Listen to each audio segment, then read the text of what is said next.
Hello, everybody, and welcome to the Middle-Aged Mutants show. My name is Ty. Welcome, the mutant with the most, No H. Hey, I'm here. I'm out in the field, ready to get middle-aged. And my other co-host, the Bodzilla. Bodz, tell the people how you feel. I feel a little let down that I'm not the mutant with the most, but I'm here. You want to be the mutant with the most? We can make that happen. I was going to say you're like Bodzilla, the Mike Killer. Yeah. That's not cool enough. That's fine. You know, that sounds cool, great. but it's not the most of something, though. Not the most. He's right. He's right. I mean, there's some kind of competition I'm gonna have to work on this or... opener. I'm gonna really have to work on this opener because you guys are just too disappointed sounding for my good. But I mean, you insult us immediately going in. I mean, not John so much. No H is fine. I feel pretty good about the whole thing. I love it. I mean, No H is out in the field. He's doing the work that we need him to do. And I had to give him a little bit more encouragement than normal. Bodz, I'm sorry. I'll work on your opener. I mean, what work is he doing out there? What is he doing? I'm not here finding pop culture references out in the field so we can talk about it. I know. Comic books, video games, whatever. Oh, yeah. Okay. I thought he was doing traffic. And like, that's not, that doesn't make sense at all. I mean, he's out there mugging people for comic books so that because we can't afford comic books anymore. Everything's so expensive. Like right now, that's not in this economy. No. Yeah. I'm out here I'm asking random people like, what do you think of the Flash trailer? Just Sir, leave me alone. I'm just trying to feed my family. Yeah, that's how we roll on this. Okay, so let's get started. No H, what are your thoughts on the situation in Ukraine? Well, you know what? I've read a lot about it. No. Again, that was a test. We don't talk about those things on this channel. We talk about comic books, we talk about movies, and we talk about video games. Those are the only topics. I mean, we do digress every once in a while, but for the most part, nerd culture in general. So I want to talk to you after the stream. So we have a few topics lined up this week. I'm just going to go over the highlights. Ant-Man and the Wasp Quantumania sucking balls in its second week. Stephen Yuen cast in the Thunderbolts movie. Cocaine Bear, good or bad thing? The DC Comics, they're bringing Halloween a bit early this year with the Night Terrors. Marvel Comics is bringing back the Ultimates with Ultimate Invasion. We're going to talk about the new Punisher costume that I have some strong feelings about. We're also going to have a section on who should play Batman. Bodz is going to be disappointed in my pick. And Marvel officially dissolves Spider-Man and Mary Jane's romantic relationship. So, again. I mean, that's again, yes. Then we're going to talk about, me and Bodz at least, No H probably will have to duck out early, but we'll be talking about the world's finest issues 1 through 3, the new Mark Waid, Dan Mora book. It's also colored by Tamara Bonvillain. And that's the same creative team behind the review that I just did, Once and Future. And then, or actually just part of it, Karen Gillan didn't do that. We'll be maybe talking about the Atomic Heart trailer, and for sure talking about Resident Evil 4, the third trailer. So let's get to the first topic at hand. Ant-Man and the Wasp Quantumania sees a 69.7 drop in second week sales. This was a crown that was previously held by Black Widow. It was like 69. I think it was like 67.8, and then just narrowly avoided, or the God of Thunder just narrowly avoided getting this honor. Whenever what is the name? Love and Thunder? Love and Thunder, yeah. Whenever Love and Thunder came out, they just narrowly missed this by like a fraction of a percent. So I don't know if this, to me, I don't know what you guys think, but to me, this means that Marvel is chasing a problem, because the budget for this thing was $200 million. Okay. And so in the first week, I think they got about 124 million. And then the next week, they just narrowly staved off Cocaine Bear with about 32 million. That is kind of embarrassing that Ant-Man can help defeat Thanos, but Cocaine Bear beats his small ass. Yeah, no shit. But Cocaine Bear, he just barely beat it out. So what I'm thinking is that Marvel needs more mid-tier movies that maybe cost about $50 to $75 million, because it seems to me they're chasing because in the end, what are we talking about? Okay, so $200 million production budget, and then let's be conservative and like say they're not doubling that. Let's say they're just $150 million, so about $350 million. And in the end, they're chasing around maybe a $500 million payoff these days. I think that drop just shows me that in that first week, there's the 125 million, which I'm guessing is domestic, is probably that's their core audience that's left, and everybody else they've pissed away. So I think they need a lower. To me, what this says is that they need a street level hero like Daredevil, and they need a budget around 75 million, because I think that if you make that movie, you'll still see these sales in the first week. And if you do have like a 69 or 70% drop in the second week, it won't matter. Yeah.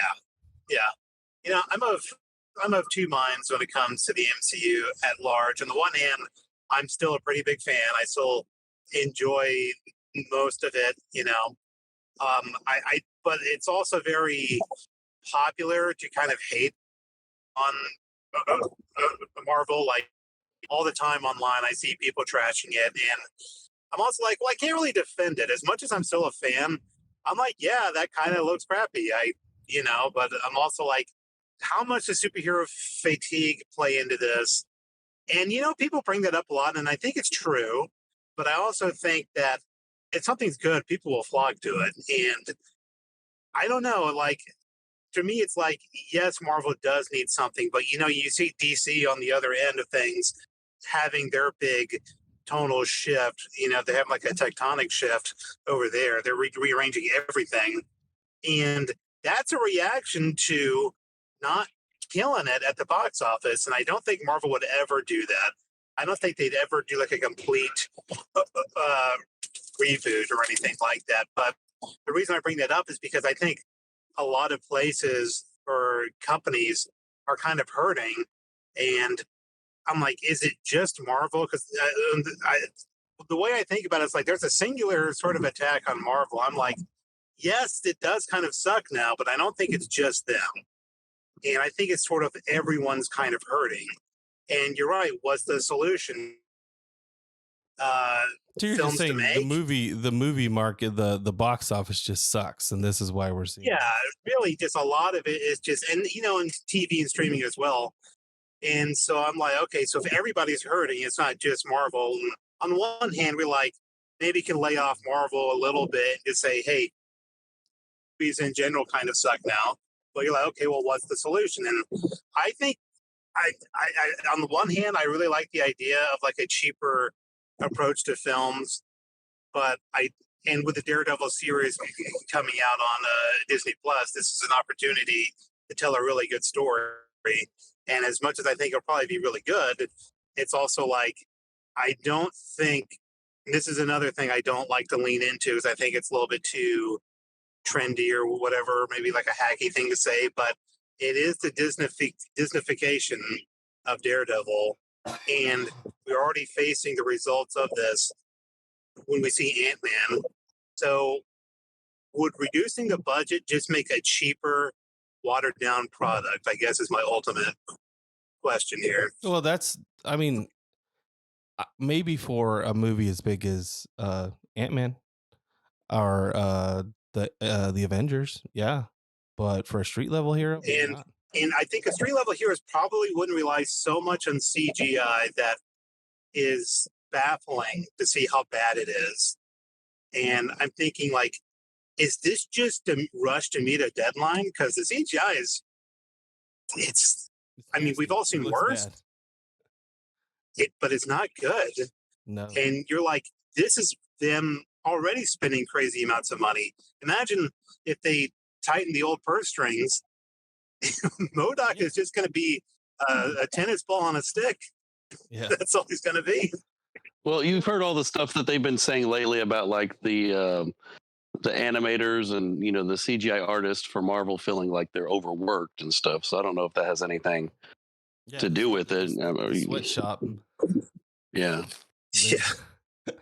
Yeah, no, I Well, actually heard something about this where they were saying that at the time that this was going on, that they were also working on Black Panther, and that they basically took resources from Quantumania to use on Black Panther, and it just kind of like, and I'm like, is that? Yeah, I can see that if you're working from the same pool of artists, and they're like, they're working on this, Yeah. and then they divert this to Black Panther, and now you still got to meet a deadline, but you got to do it.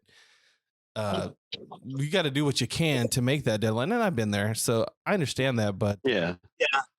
this is what it sounds like, a case of you want a good, fast, and cheap. You can only have two of those things. That's kind of what it sounds like. Yeah.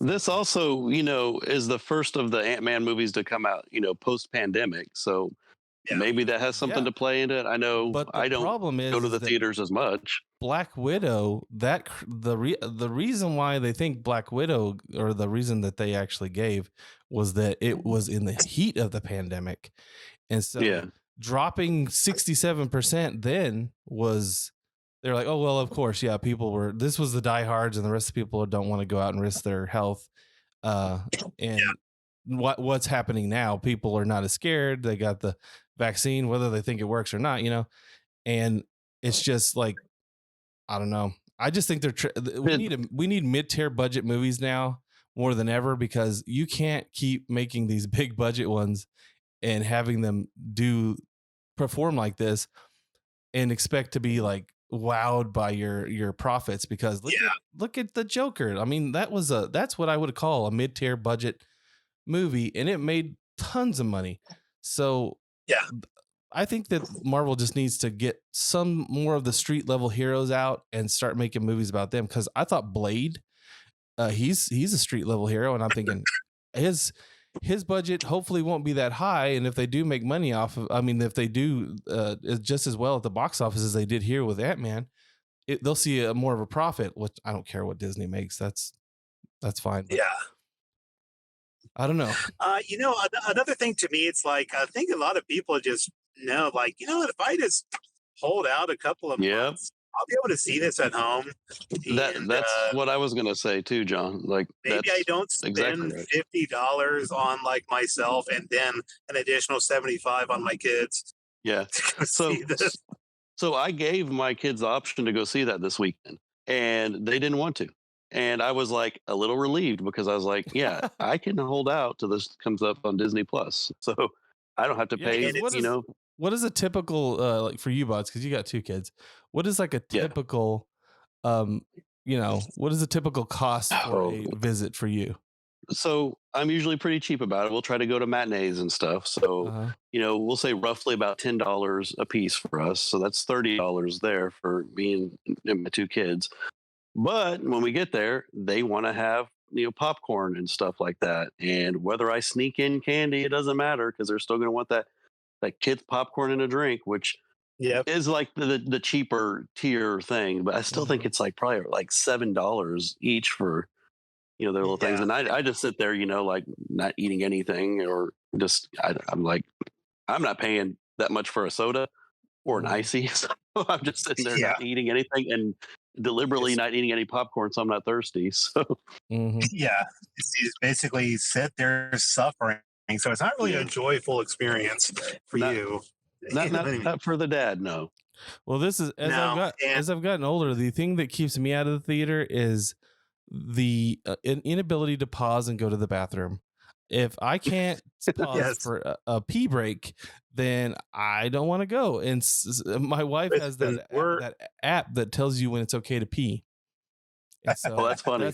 That's the only way I'll go. This is where the middle-aged part of this show comes in. Like, we want pee breaks. I want pee breaks. Intermission. It's time to go to the lobby. I get real nervous about it, because I'll get a big drink and I'm like, okay, I got to pee at least twice before this thing starts. It's every time. And they make these movies like almost 3 hours now. Yes. Like, I don't know the runtime of Ant-Man, but they're very long. And on the one hand, I kind of want more bang for my buck. I want to, I'm investing a lot of time and money, and I kind of want my return on investment. But at the same time, I'm squirming in the seat. It's like I'm hurting by the end of the third act. Yeah. It's not fun. No, I don't. I totally It agree. ain't good experience. But I think another reason is because it's it's because it's the third Ant-Man movie. We all have fun with Ant-Man, but Yeah. Yeah. I don't know, like here we go. There we go. Like another one of these things. Yeah, I agree. And it's just I think there's a I think so I think we lost No H. I think we did. Well, I guess We'll that's just fine wait- because the we'll next just thing wait. was for Noah to go find someone in the field to interview about this, and I guess he got out of that one. So Yeah. So, well, yeah, he's always getting out of work like that. All right. Yep. Well, He's until like, No H, until No H comes back, what we'll do is we'll talk about, and he can pick up on this. The next topic at hand is Stephen Yuen, or Yuen. I'm guessing I'm saying his name right. Yeah. Has been cast in the Thunderbolts movie. So Okay. I don't mean, know everyone your- loved Glenn from The Walking Dead, so I was you about to say, know, yeah, he's- this is his second comic book casting. See, here's the deal. I Well, don't know. well, Oh, there he is, you there know, he is. there's another comic book casting, Ty, something you like a lot. Who? What? Him. Wasn't he the voice in Invincible? Oh, yes, that's true. He was the voice of this man. He's got market cornered on. He's got Image. He's got He really does. well, no, 2 Image characters and one Marvel character now. No, you back with us? Yeah, I got booted. I got the Middle-Aged Mutant Council called me to see okay. so I can report on my findings. I know. Want those reports on my desk by 10:30. All right. Yeah, booted me right the hell off of Discord too. No, you're good. This is a good experiment because we knew this was going to happen at some point, and so the fact that it's the second episode and we're already encountering this kind of stuff, it's okay. All right, so No H, your thoughts on Stephen Yuen coming to the Thunderbolts? I am not the biggest Thunderbolts aficionado, so I'm not. I know that there are a bunch of superheroes that used to be villains or they're villains who are playing superheroes. You probably are like back in the day, Ty. You were well versed into Thunderbolts. You're the one who told me about them when they first came out. I remember Citizen V and other people and always thinking the name sounded a little funny because I'm like, it's a little cheesy even for. I don't know. Like part of me liked that it sounded cheesy, but other part of me is like, I don't know, what is this? And I think it's because of I don't know if the whole Red Hulk connection came after the fact or was it always a thing? Like I think that I remember he was in the Thunderbolts like in the 2000 something run, like the 20 teens, I guess I could say, because it was like the third or fourth run. I'm actually more leaning towards this third run. So which was a good team. They had like Punisher, Elektra. Was it Deadpool in it? I can't remember. Yeah, I mean, it was a really good run. Yeah, I remember. I remember there was, there was an interest in it at first, but when you're that age, which is a great age for comic book reading, when you're late teens, early 20s, that sort of, or to mid 20s. Like maybe like 15 to 25 is like maybe some peak comic book reading times, but at the same time, you can't really afford a lot of comics. So yes, exactly. And this is before many things were online, and so if you just kind of lost track of the comic, it was gone for a while. Like for you, your individual comics journey, if you lose track, man, it's like it's just kind of gone. Yeah.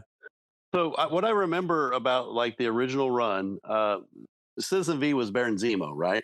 Yes, I believe so. Yeah. Okay, so why is not Baron Zemo from Winter Soldier and Captain America? Like, why is he not part of the Thunderbolts in this? Is he? He was a very popular character. Is it like a secret? I don't know. I'm assuming there's some type of connection. Maybe I'm thinking it's a secret. I'm thinking you're right. I'm hoping so because that's a big waste of a character that was established that people actually end up liking. To not be in this movie. And I know their lead character is supposed to be like Winter Soldier running the group, which is, a recent run did have, Bucky running the Thunderbolts. So that's not, way in left field or anything like that. But you have Baron Zemo there. You should use him. Maybe Steven Yeun is now playing Baron Zemo. He's recast straight up. Recast. Something, and of course nobody knows anything.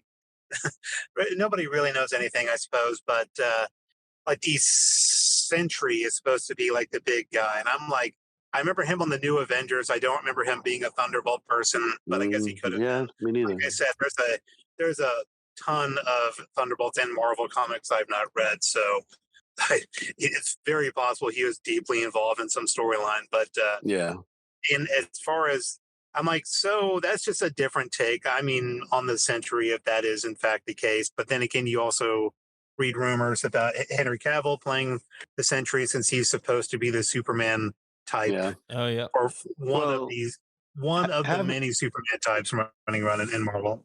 Having said that, do you feel like the Thunderbolts is just Marvel's attempt at a Suicide Squad movie? That's what I think. Yes, but I think after seeing Nova is going to get a movie, so I think or a series like anybody. I think they're just running down the list. So eventually, people are just going to get a movie. You just freaking Prowler is going to get eventually. You just have to give it time. Yeah, but if they're gonna probably have that Miles Morales tie-in like they had, in the game. They're really because wasn't the Dong Lover? He was. He's gonna be the Prowler, is what I thought. He was. I mean, they established that as he's his uncle, like he was in the comics. So, Hobie something. Hobie. I forget the name now, but I can never remember. Maybe Steven Yeun is going to play the Prowler now. I don't know. Who knows? Well, I mean, the thing is, like, we probably will see a lot of really obscure characters from like the Sony, Spider-Man aspect of it, Morbius, because they're like, here's Morbius, here's Madam Web. We don't have a lot to go on because all we have is Spider-Man characters. So, and you know what? They're like, make Morbius to Madam Web movies or feed the homeless. Our hands are tied, guys. Our hands are tied. We got to make these movies for these relatively obscure D-level villains. They all need their own movie. It's Morbin time, that's for sure. Hey, maybe they'll be good. I don't know. The first Venom was fun. Yeah. The second one, I watched the very beginning and I couldn't stand it. Oh, Venom. Venom is the first one was so much fun because it's it's just so cartoonishly awful. It was such a good time. But it just as like a movie by itself now, it's trash. But maybe Steven Yeun's going to play Venom. I don't know. No. I don't know who Steven Yeun is going to play. And I thought that kid that was the kid that was the little Indian kid from the Flash Thompson. I thought he was going to be Venom. Well, he should be Agent Venom at some point. Which I like that guy. He's funny in those movies. It's going to be so weird though.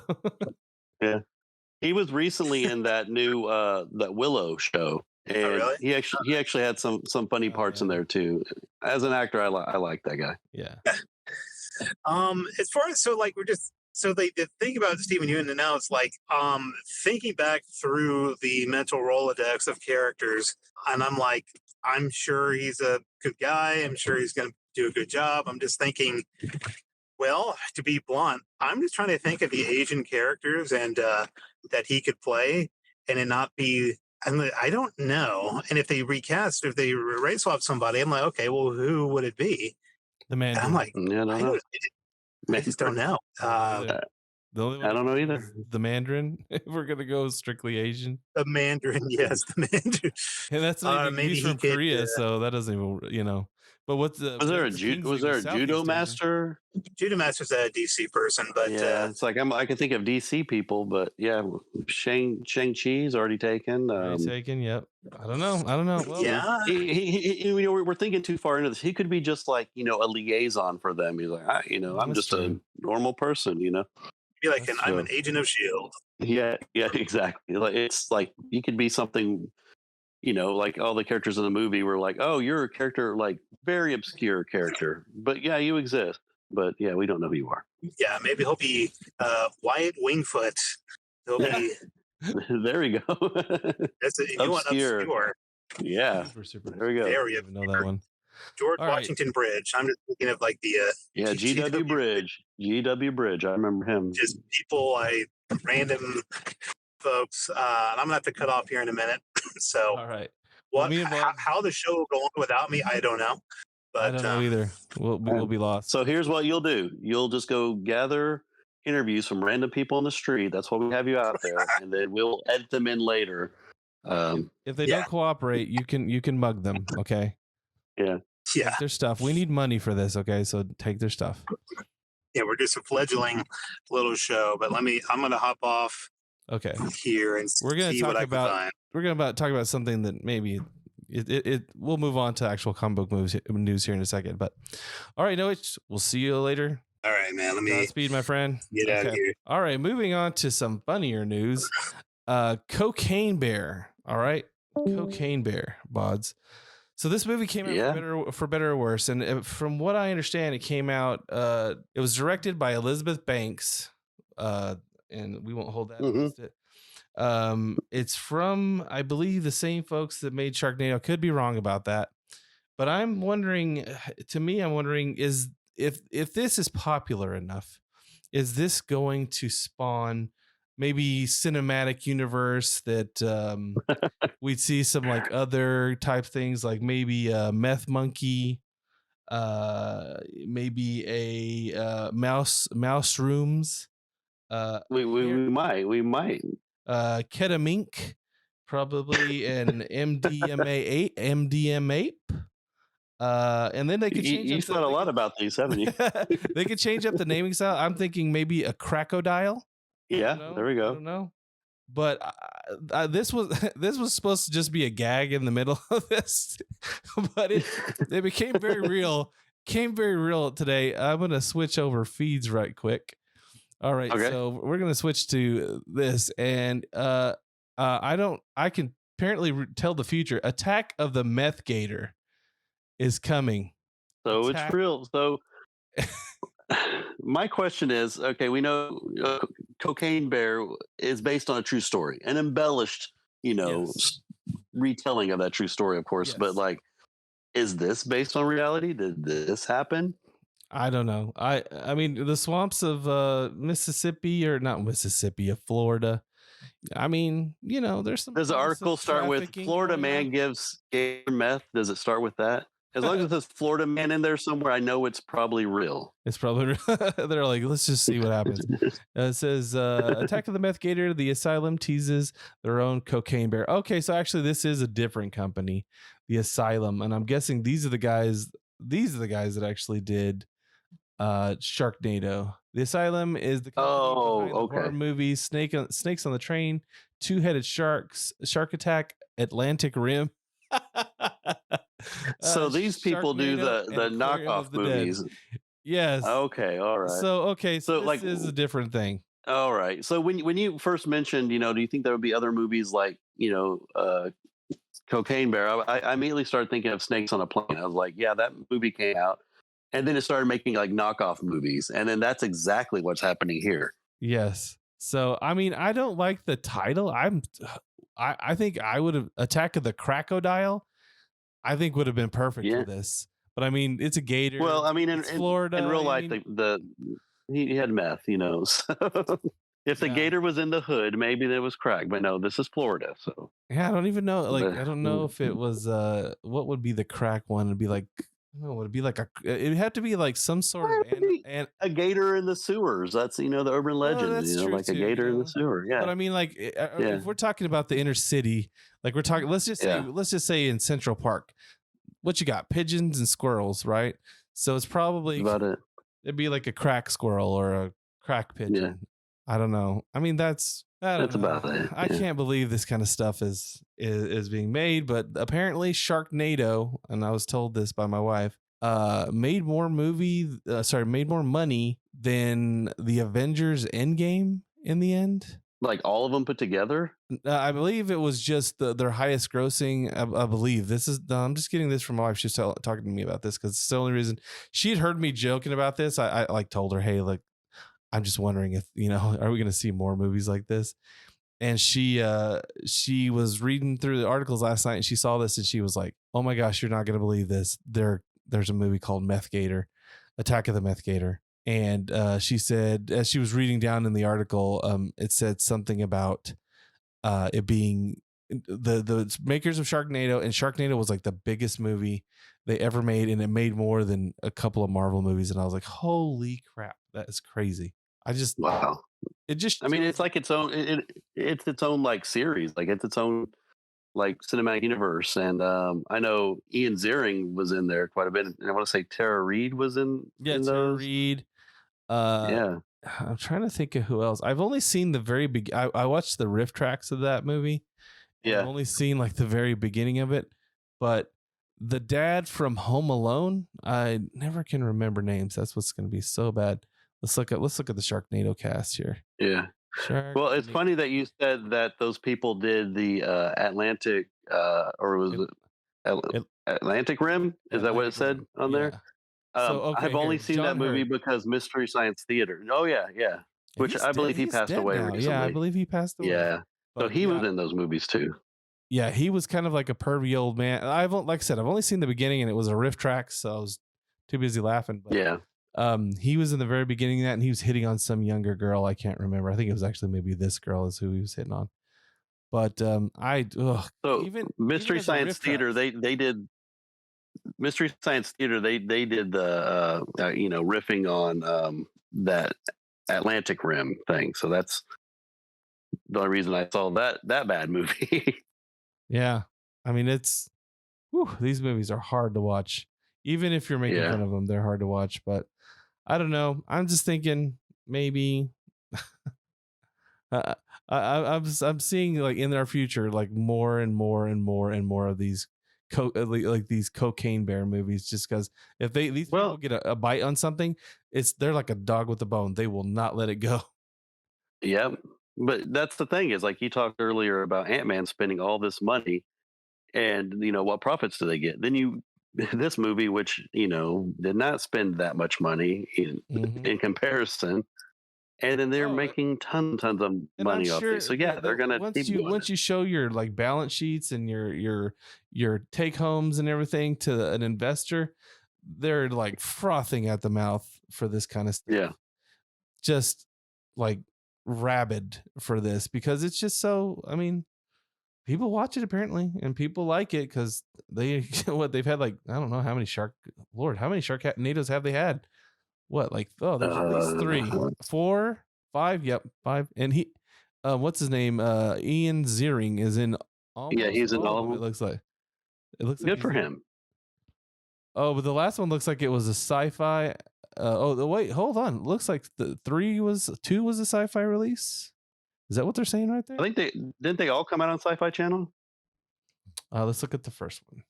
No, I think the first one came out in theaters, but no, it says right here, Sci-Fi. Yeah, I think they were all Sci-Fi original. I can't really movies. read what that says right there, but I'm pretty sure that I need to stay in front of my mic here, but I'm pretty sure that they all featured on Sci-Fi well after, because I don't know, I don't remember ever like seeing stuff about this, and we got No H back. I don't ever remember seeing anything like this as I was walking by. Like I don't go to the theater that often, but when I was there, I don't remember any of this. No, I really think it was a Sci-Fi Channel original series. Straight to Sci-Fi. Yeah, and it was it just was popular on there. But yeah, Ian Ziering had a good little comeback because he the Swamp Thing show, and I was going to say it seemed like they were trying to spin him off to do a Blue Devil movie or TV show or something, but he was Blue Devil in Swamp Thing. I know, and Swamp Thing it wasn't like my favorite out of that new class of DC shows, but I still really liked it, and I thought, but apparently there's interest enough in Swamp Thing to make a movie or show or something. Yeah. I about it. believe the thing said it was a movie, if I remember right But that's gonna from last bum week. him out so bad. Like he just gets Probably. into, like the show gets canceled first of all, and now they're making a movie, and they're like, we're not tapping you. we're not tapping Yeah. you It's for like- this. Yeah, it gets canceled, and he's like, I guess nobody likes Swamp Thing. Oh, we're gonna spend a We're lot gonna of money make a on Swamp movie. Thing. Yeah, that's just gonna be so It's not- depressing. It's like, I guess I'll go back to Sharknado. I guess hopefully 90210 will have another reunion of some kind. Reunion. Yeah. Well, just to catch you up, Noach, what we were talking about is, so Sharknado, the makers of Sharknado are making a movie called The Meth Gator. And I was asking Bodz, I started off this section asking Bodz about whether or not that Cocaine Bear was going to spark off cinematic universe. And I said, are we going to see like a meth monkey or let's see, MDMA? And I said, then you could switch up the naming a little bit and maybe Crocodile. Well, I didn't realize how close I was going to be. And then that's when we found out about the Meth Gator. But yeah. Well, there's, these movies exist. There's like the Velocipaster. That's one that I remember seeing the name of. Velocipaster, yep. So there's a market, inexplicably, there is a market for these weirdo, like, joke one-off movies. And then with Cocaine Bear, I've read mixed reviews. I really don't have any interest in seeing it, because to me it's like, I'm thinking they're like, hey, this is another Snakes on a Plane type of deal, where it's just so ridiculous, people are going to go watch it, and it's based on a true story, so there's some intrigue there. But I don't know. I'm like, it's I think I just imagine watching the movie, starting it, and the interest would kind of fade, and it's like, I'm actually stuck watching this movie now. Like the novelty has sort of worn off, and it's sort of like, okay, now I'm just watching an okay movie, another Elizabeth Banks movie that's okay.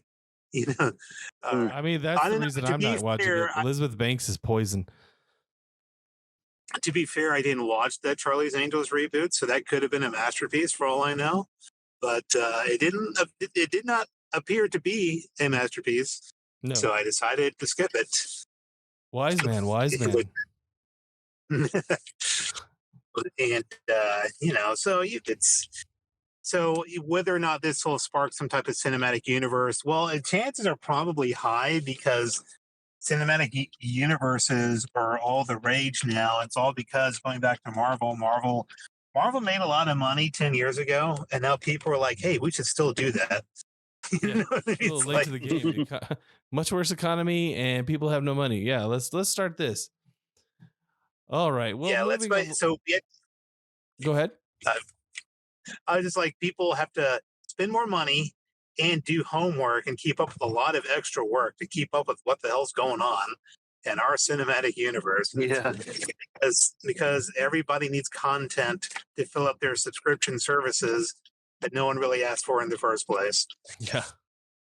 All right. Yeah. Moving along to comic book news. Let's move over here, and let's get rid of you, Steven, and let's move over to DC Comics. Okay, so DC in July and August, I believe, are going to be, which I think is funny because they wouldn't wait till October, but they're going to be doing something called the Night Terrors, and it's going to be these 2-issue miniseries featuring, I believe, Superman, Batman, and Wonder Woman, the holy trinity of DC. Mm-hmm. Yeah. And it's going to be their kind of like Halloweenish event. Like I said, a little too early for me in July and August, but what do I know? And they're going to be featuring these. So what's going to happen from what I read, that these guys find the body of an enemy, a slain bad guy from years ago, and then that kicks off these horrible, I believe they're just dreams that they're having, and in the No, so go ahead. I was just gonna say, if they're all dream sequences, immediate skip. Like has no bearing on anything. Now that's what I. It was all a dream. Yeah. Like Bobby steps out of the shower. Hey, I'm not dead. Yeah. But they're gonna be bringing these like nightmare versions of, and the funny thing, this guy right here especially, can you see this guy? Yeah. Isn't that Barbados? He just No. Barbados. Barbados. How do you say his name? I don't even know. I don't know it as Barbados, but I don't know how because Bat is in the name. So I'm assuming that's why they like it. Do we want to emphasize the Bat? Is it Barbatos? But no, that's not him. That's not him. But I mean, he looks almost exactly like him. I mean, these are kind of like, I mean, you can kind of see him here in this. I mean, it's probably hard for you guys to see. I mean, it's going to be something that represents Superman's fear, because that's how they're seeing him. They see Bruce Wayne as a young Bruce Wayne, and Wonder Woman. Let's see. So Superman's nightmare is going to be manifested into regular John Kent. It's like, no. This is in his nightmares. I mean, he's at least he's be able to have grandchildren. The other kid is from what I hear is okay. Is gonna carry on the name. But it's like Shiva the Destroyer for Wonder Woman. This girl has what, 6 arms? Yeah, 6 arms.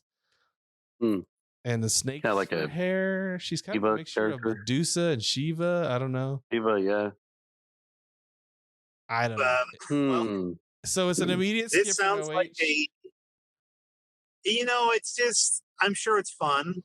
And it's one of those things where, I mean, I may go back and read it one time, but it sounds like fun, but it's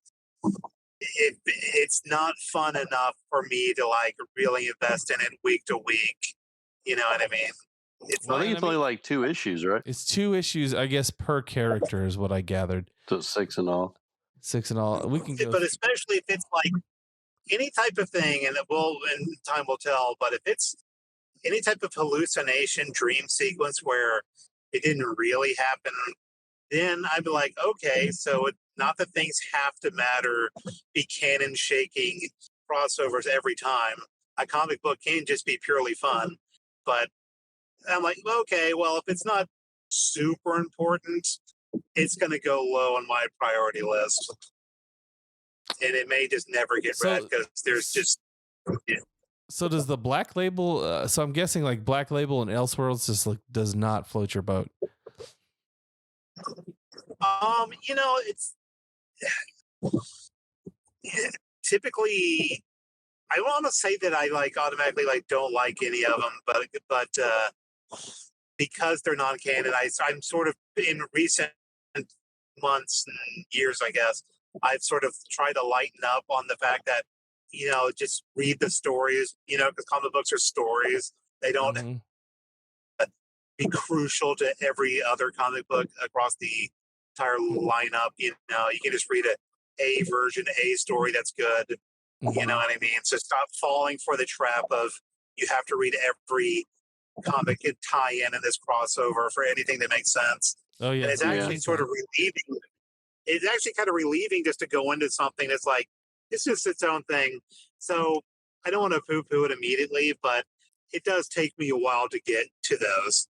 That's the bottom of the stack then. So you might read it. It's just bottom of the stack stuff. You're like less important. Yeah. And I may be a little opposite there because like I don't keep up as well as Noah does, but like, if I could just jump into something, I'm like, okay, cool. So I probably actually will read these. The best example I can think of just for reading something that maybe at one time was supposed to be canon, but now it's like maybe elements of it will become canon if people like it, is the 3 Jokers, which that ended up being like its own thing. And that was one of the better things I've read in the past like 5 years. It was so good. Yeah, it was really good. And I liked his costume was very much inspired by like the 89 costume. Like he had the same belt, same logo, same gloves. Hear that, people? If you want Bodz to be happy, You just stick to the canon stuff that's in the movies or in the comics, and because man, which when we get to our we get to our review of World's Finest, I've got some stuff to say there. No end if you do not do it right. He was like, are you kidding me? You start adding stuff. I don't know what like. We'll be talking about it someday, but I don't know how you felt about and it was Black Label stuff, but the Curse of the White Knight, that costume had to drive you nuts, Bodz. The Batman one. The thigh highs. That just drive you crazy. Since like it's its own thing, I was okay with it. I was like, this is just a different world, different thing. Yeah. But, yeah. It's not like the official quote unquote main. Although with the Omniverse in DC, they sort of challenge the notion of main canon, but they still have their primary line of comics. But that it wasn't my favorite design, but it's not supposed to be anything but it is. So it's like, my random nobody self will I'll allow it. Yeah. There were things from that costume from White Knight that I did like. I did like his belt. It had like all kinds of stuff on there. Yeah. It's like, oh, there's a knife. There's like, I don't know. I thought that was kind of neat. So I think knives are fine for Batman. He needs to cut things. I kind of like the cape with the collar. The cape with the collar didn't bother me. It feels like that might have inspired the Batman costume, because that one had a collar to it as well. And the short gloves, that didn't bother me either. I didn't think it was that bad. Thought it was an alright design. It's just the thigh highs. I don't hate them, but I don't know if I love them. It kind of looks like stripper Batman. I don't know. He moonlights. He moonlights half the time being Batman, but half the time he's at like the pink elephant or something like that. And I don't know how I feel about that. Is that a bachelorette party? Wasn't there a Batman that was kind of like that, like Thrill Kill Batman or something like that, where he had a costume similar? I don't know. We'll have to look I into thought you were going to say Thrill Kill was a gigolo. He might have been. Who knows? He was probably moonlighting as well. You got to get Thrill Kills, All right, so moving on to the next topic, we have Marvel Comics revives the Marvel Ultimates universe with Ultimate Invasion. Okay, so I have some things to talk about this. Bodz has got some gripes, and he's going to let you people know about it. No, I'm going to let you know about it. So. Okay. For the most part, like who's left? Who's left to bring back? So the two characters that were left in at the end of Ultimates was Miles Morales, and the Maker, which is the Ultimates version of Reed Richards. So with that weird helmet, helmet. Yes, yeah, you can actually you can see a picture. I actually have this. We can show the people that do not know what we're talking about. And you can see there is the Ultimate Reed Richards, which there's another Reed Richards right here, which I didn't, which I think is ours. I just think it's funny how they kind of I was not there for the very, very end. I just, you hear news about it, but this is the part of the Ultimates universe that I remember because it was at the early 2000s. I was working at a comic shop, picking this stuff up. I think I picked up Ultimates, the Ultimate X-Men, and I think I got a couple of Ultimate Spider-Mans. I'm not sure. But this part, I think it's funny how it looks more and more just like the regular universe, except for the main, of course. It felt like as the series progressed, they did kind of just become more like the normal 616 universe, because they were kind of what they were trying to do at the time was they were trying to streamline the Marvel universe, because you could come in on this and be like at the ground floor, and they just made it simpler for like a new reader. So in essence, some of this could be considered for them like a year one in their universe, because they were assembling the Avengers and the Fantastic Four, and Peter Parker was getting his powers, and he was being a slut and Ultimate Spider-Man. Anyways, that's what's going to happen. I'm sorry, that's what's coming back now, and it's going to be. I don't know how it's going to be. It's going to be one of those things. So I know Wolverine was essential. Go ahead, John. Is it not just going to be a completely revamped thing? I don't. All it says in this article really is that John Hickman's coming back to write it, and that Brian Hitch is coming back as well, and I mean they were both integral in the last Ultimate Universe. Yeah. So it makes sense. Go ahead, Bodz. But yeah, so many characters were killed in that was Ultimatum, where like Wolverine was pretty much vaporized by like Magneto made Cyclops, and Iron Man like he used his powers he pretty much melted him. So like there was nothing left to, and he didn't come back. And then after that, all you got was kill Magneto at the same time, didn't he? Like thrust. And then Cyclops killed Magneto after that, and then because he was mad about Wolverine, but also mad because he killed Professor X in that universe. So Magneto's dead at that point. The Wolverine you got after that was Jimmy Hudson, which was the blonde-headed son of Wolverine, and I can't remember her name, but she's a Hudson. She was in Alpha Flight. Kate Hudson? No, she's a real person. So yeah, not her. Goldie Hawn's daughter. They're Goldie Hawn's daughter. So that's in that universe. No, I can't remember her name, but yeah. Maybe so he had a son. Or something. It was the other. Yeah, like actually, I think maybe she was Vindicator at one point. But anyways, like he had a son, and that was the Wolverine in that universe after that. But like Ty said, all this stuff happened, and then all you had left was the Maker and Miles Morales. So I don't know who's left. I don't know, or if they're just what they're going to do. Everybody, or like maybe Reed Richards has a way to. I mean, the Maker has a way to resurrect everybody. Who knows? Yeah, maybe. And I believe that. Go ahead. That all came across during Secret Wars, right? Yeah, where they come into our universe. Yeah, yeah, that's where they ended it. So. In the new Secret Wars. So, but I thought interesting. Like I thought Wolverine like weakened Magneto. He's like stabbed him through the thorax, and then Cyclops finished the job, if I remember right. Don't really remember. It's been so long. But you know what? Having said that, this may be something to make me want to get back into the Marvel universe. So, something new to jump into.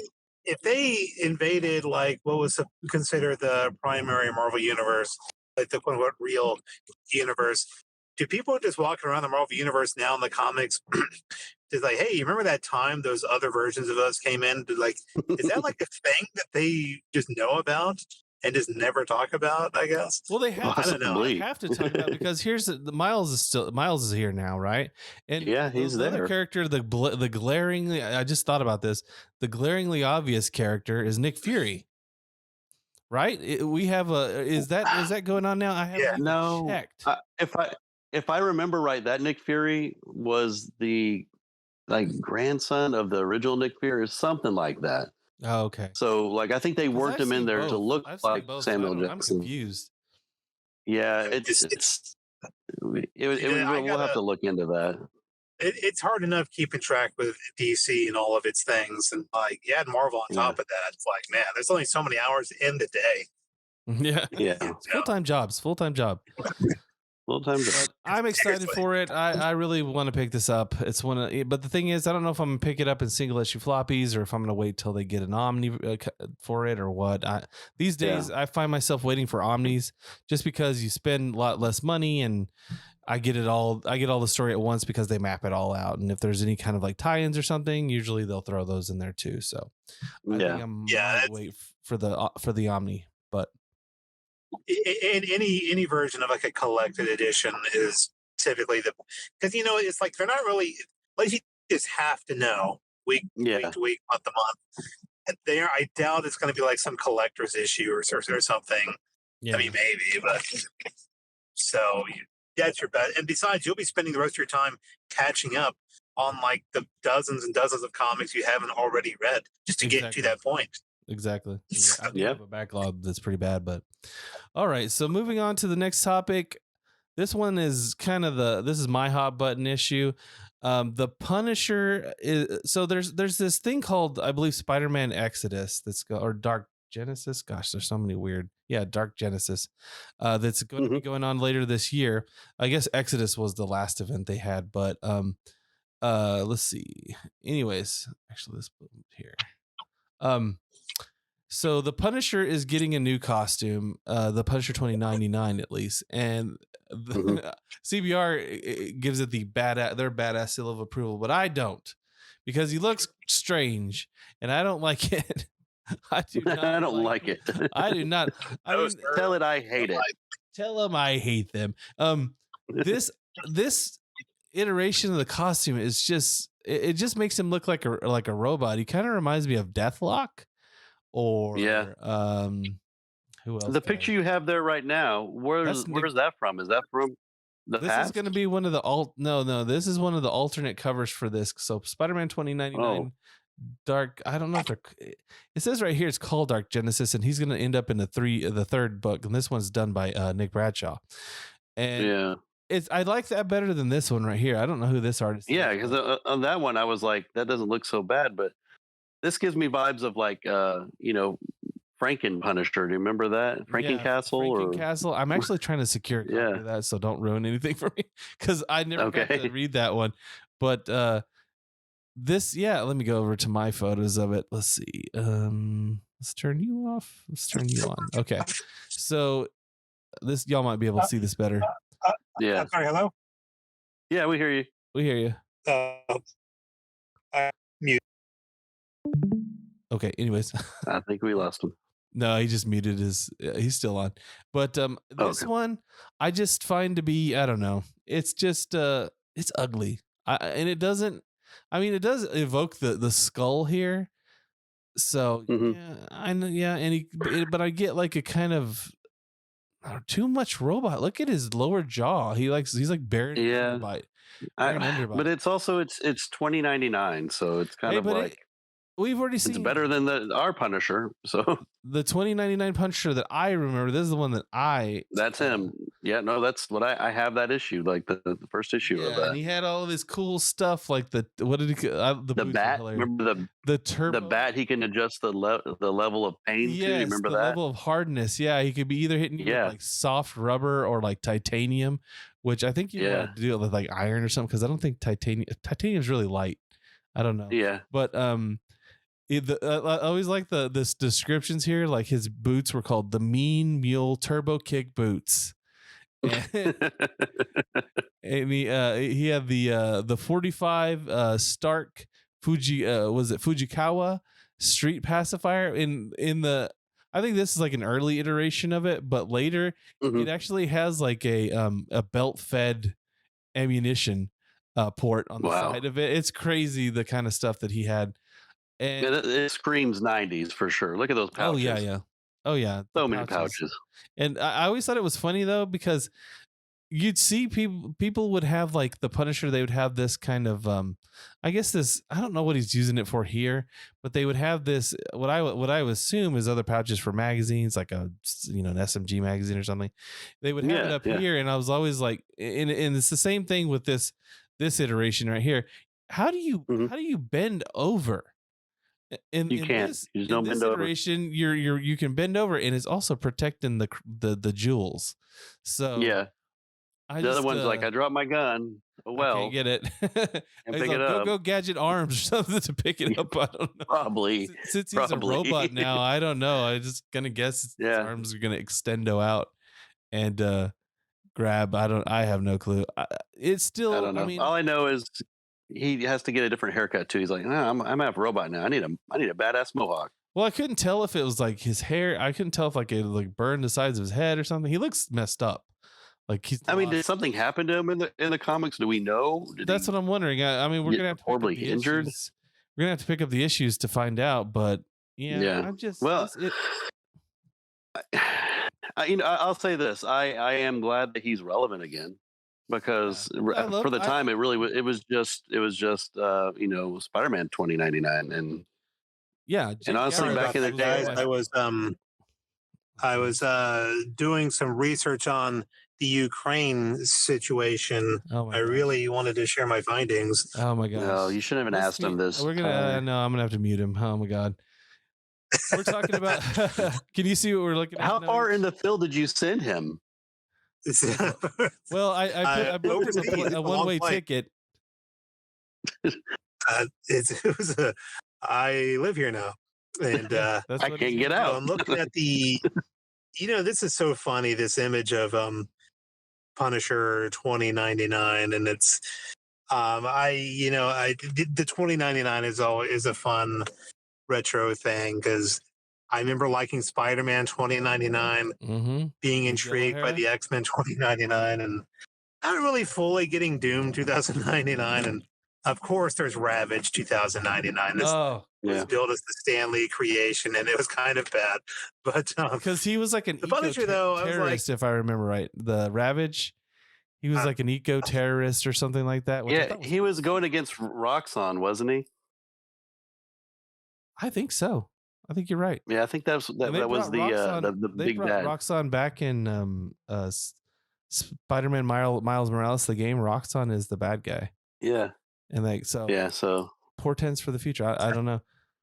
Go ahead, No H. Sorry. But well, the Punisher, this, I look at the costume. I'm like, it's kind of, on the surface, if you didn't know anything about the original run, you look at this costume and think that's kind of over the top and looks more like an action figure Saturday morning cartoon version.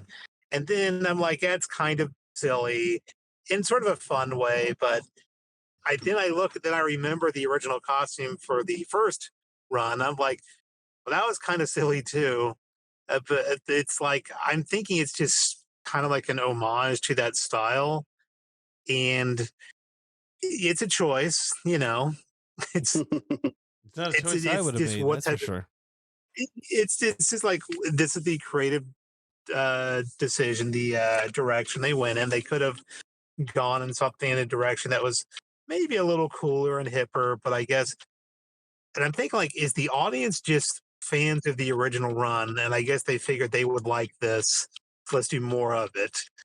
But I'm also like, this is one of those things they could have tweaked and kind of like course corrected a little bit, I would think. I'm just not a fan of it. It's not really the same. It doesn't evoke Punisher 2099 for me. It's the Punisher 2099 was all about like, how much stuff can you stuff onto one man's back and have him still be how many white sticks? Yeah. And then also white sticks can he cover his crotch with? Yeah. and can we make it look patriotic in a way? Because look at that red, white, and blue. Yeah, there you go. Even though that's supposed to be black, but still, look at that. The black, the blue. America. Punisher 2099. I really liked it. At the time this was going on, in oh gosh, had to be 1993 or 4. I'm gonna say 3 though. Yeah. It was the first time I'd ever like gotten a monthly subscription to Marvel's like published. They would send you out floppies of these comics, and I was like, because I couldn't get my mom always to go to the comic shop, and I heard this was coming out, so I immediately I got my first issue in the mail, and it was issue 2 because I'd missed the first issue cutoff. So I was so bummed. I have that issue now though, so I'm happy about it. But I remember like at first I was like, I was like. Because this was after the Exodus, the Marvel Exodus, when you had everybody going to Image. All their best artists were going to Image. Yeah, and that would have been that time. This was drawn by Tom Morgan at the time. And at first I was like, I don't know, man. This guy, he's just kind of sketchy and weird. But over time he grew on me. Now he's one of my favorites. But this series was not bad. It's not like, we're not talking like, Chuck Dixon tier of writing, but it wasn't horrible. They had some really cool ideas in here, like Bodz was saying, the bat that was you can increase its hardness. This Punisher, actually, he didn't kill everybody either. He had like a little prison. That he would keep certain people in, and I guess he would execute some and do whatever to others. But he also he had this really cool thing, because I guess it was a little bit forward thinking of whoever was writing this at the time, but he had this thing where if he would just walk out blatantly in public, this Punisher did not care. His name is Jake Gallows, by the way. Oh, yeah, I remember that. He did not care. He'd walk blatantly out in public, because even though it's the future and they have all this surveillance, he had this really cool, like this like digital like face cover that whenever he would walk in front of a camera, it would pop up and it would basically obscure his identity. Yeah. So, and it was like it would show the skull, wouldn't it? It would show the skull. It was like a digital looking version of the skull. So this wasn't a bad series that at least as I remembered. I was 13, 14. Yeah. But still, wouldn't they know Punisher if they look at a camera like that's a skull face guy? That's pretty sure that's the Punisher. But they didn't know his identity. Gallows. Yeah, Jacob Gallows was the guy. They didn't know. Be aware that it's the Punisher, but okay. Exactly. Yeah, so I remember I bought the issue 1s for all that back in the day. I bought the 2099, which I think Ravage? Probably was the best of that. I even bought Ravage, Doom, and then X-Men 2099, which I remember being super disappointed because like they were all new characters. And I was like, can Wolverine not be here? Couldn't Wolverine be alive still and be here? I know. You think you'd need some like mentor to come back and say, okay, guys, we're going to bring this team together. And you, but it was just a bunch guy and you weird, Rorschach face guy. And I just didn't think they looked that great. Yeah. So that was, I was disappointed the most in that one. Yeah. X-Men was a letdown, huge letdown.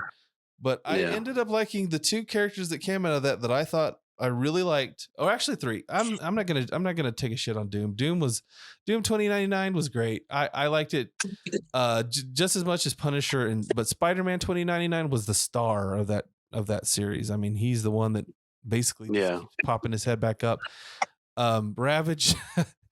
Didn't Ravage turn into like by the end of the series he's like a monster? Yes, yeah. A monster body, and he had like horns growing out of the side. I think what happened is like Stanley or whoever was ghostwriting for Stanley at the time course corrected. They're like, he's not weird enough, and nobody cares about him. All the kids are just not reading this book, and it's funny because you can tell that Stan. He was like, I'm changing with the times, Excelsior. I mean, groovy, or I don't know, whatever the kids say. And he tried, but it wasn't as good as his Daredevil. So they thought, let's ravage this character, and they did. They did. They made him look really crazy. But anyways, moving on to the next topic. Okay, this one's gonna be for Bodz, pretty much. A little bit of all of us though. So Bodz sent me an article earlier in the week about CBR's casting, like who they thought they would cast as Batman, like dream casting, like they used to do in Wizard. And so let me go ahead and bring that up. Let's see which one is it. Here we go. And here we go. All right, so we're just going to go down this list and just talk about each one. Now, the first one, this is the guy who apparently played Prince Caspian. Yeah, and Jigsaw in Punisher. It's exactly Netflix show. Yeah, and so that we never did. Okay, so I didn't see this. Was Jigsaw created in the first series? Because I only watched the first one of the Punisher. Oh, I want to say season 2. Okay, then maybe or I did maybe watch the end of maybe the end of season 1. I don't know, but he's there as his kind of friend in the beginning. So that first season, holy crap, that was terrible. The best bit of Punisher from Netflix was Daredevil season 2. That was his. I mean, you can't top that when it comes to those 2 seasons of Punisher. You just cannot go back and top that. That was too good. Yeah, but I have mixed feelings about this guy. I'm sick of British Batman. That's true. I mean, you got Christian Bale, like he's British. A lot of people don't know this, but Michael Keaton's British. He's just that good. No. You never will get, even if Keaton was like, I don't know if he was what's the most objectionable? I can't think of what we're, but I don't want to go into that, but he could be anybody that wouldn't care. Did Noich? Yeah, he just dropped out of the stream. Still there, Noich? Yeah, he dropped out. Okay, but I have sort of mixed feelings about British. Not really mixed feelings. I just flat out don't want to see another British Batman. But I just don't want to see British people. It's true. I don't know. He just doesn't have. I mean, he doesn't look like he would be a bad Batman. Noich doesn't even know what we're talking about. He just just talking about how the Netflix Punisher seasons were. It's criminal how boring they were.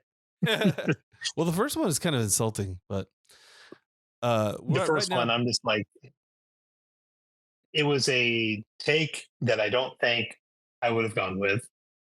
Oh yeah, much like the new Punisher.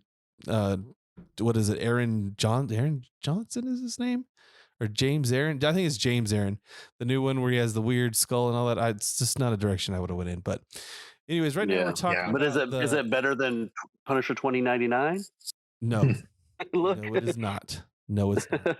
Anyways, right now we're talking about who should play Batman. We're looking at CBR's list of of their top 10 picks, and right now we're talking about Ben Barnes. He's from the movie the Chronicles of Narnia, Prince Caspian.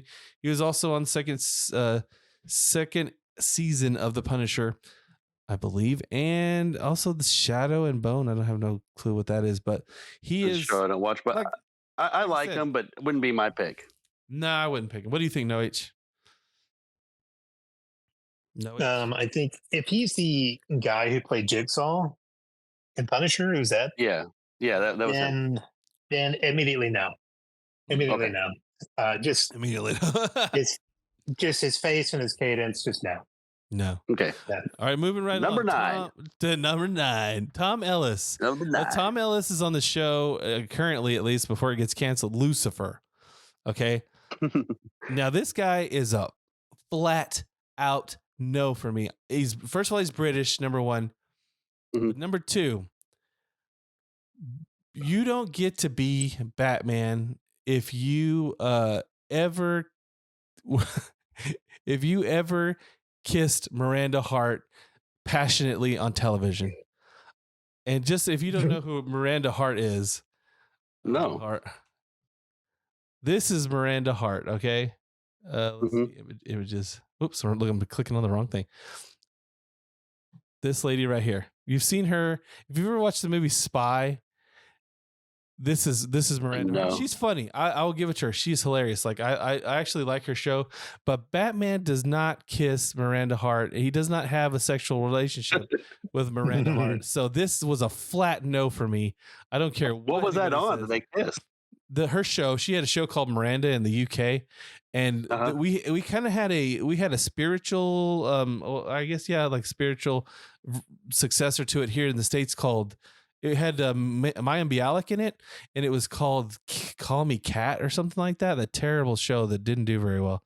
That was the American like licensed version of Miranda. Oh, okay. The Miranda show isn't bad, and I think she's a funny person, but Batman does not kiss this woman. I'm sorry. If Talia al Ghul showed up like this, I would be like, oh, that's not good. It's just my feelings on that. But right now, funny thing about that show Lucifer is Netflix will give you things like they think you will like, and then one day it popped up, it's all like, we think you would like Lucifer, and I was like, nice try, Satan. the way they had it on there is like, we think you'd like Lucifer. But no, I'm gonna say a no for me too. You're already Lucifer. You don't need to be Batman. What do you think? I think it would be in the same sense as first of all, I sound okay, right? I sound okay, right? I adjusted my audio a little bit. I sound weird to myself, but I guess no, I'm just kidding. Yeah, we know you're in a war zone right now. No, really? You sound like you're in a bunker. Are you sitting there having lunch with the Ukrainians right now? Here. Yeah. Well, what's going to fault you for this? Have you been captured by the Russians? Are they putting things in your bottom? In my bottom.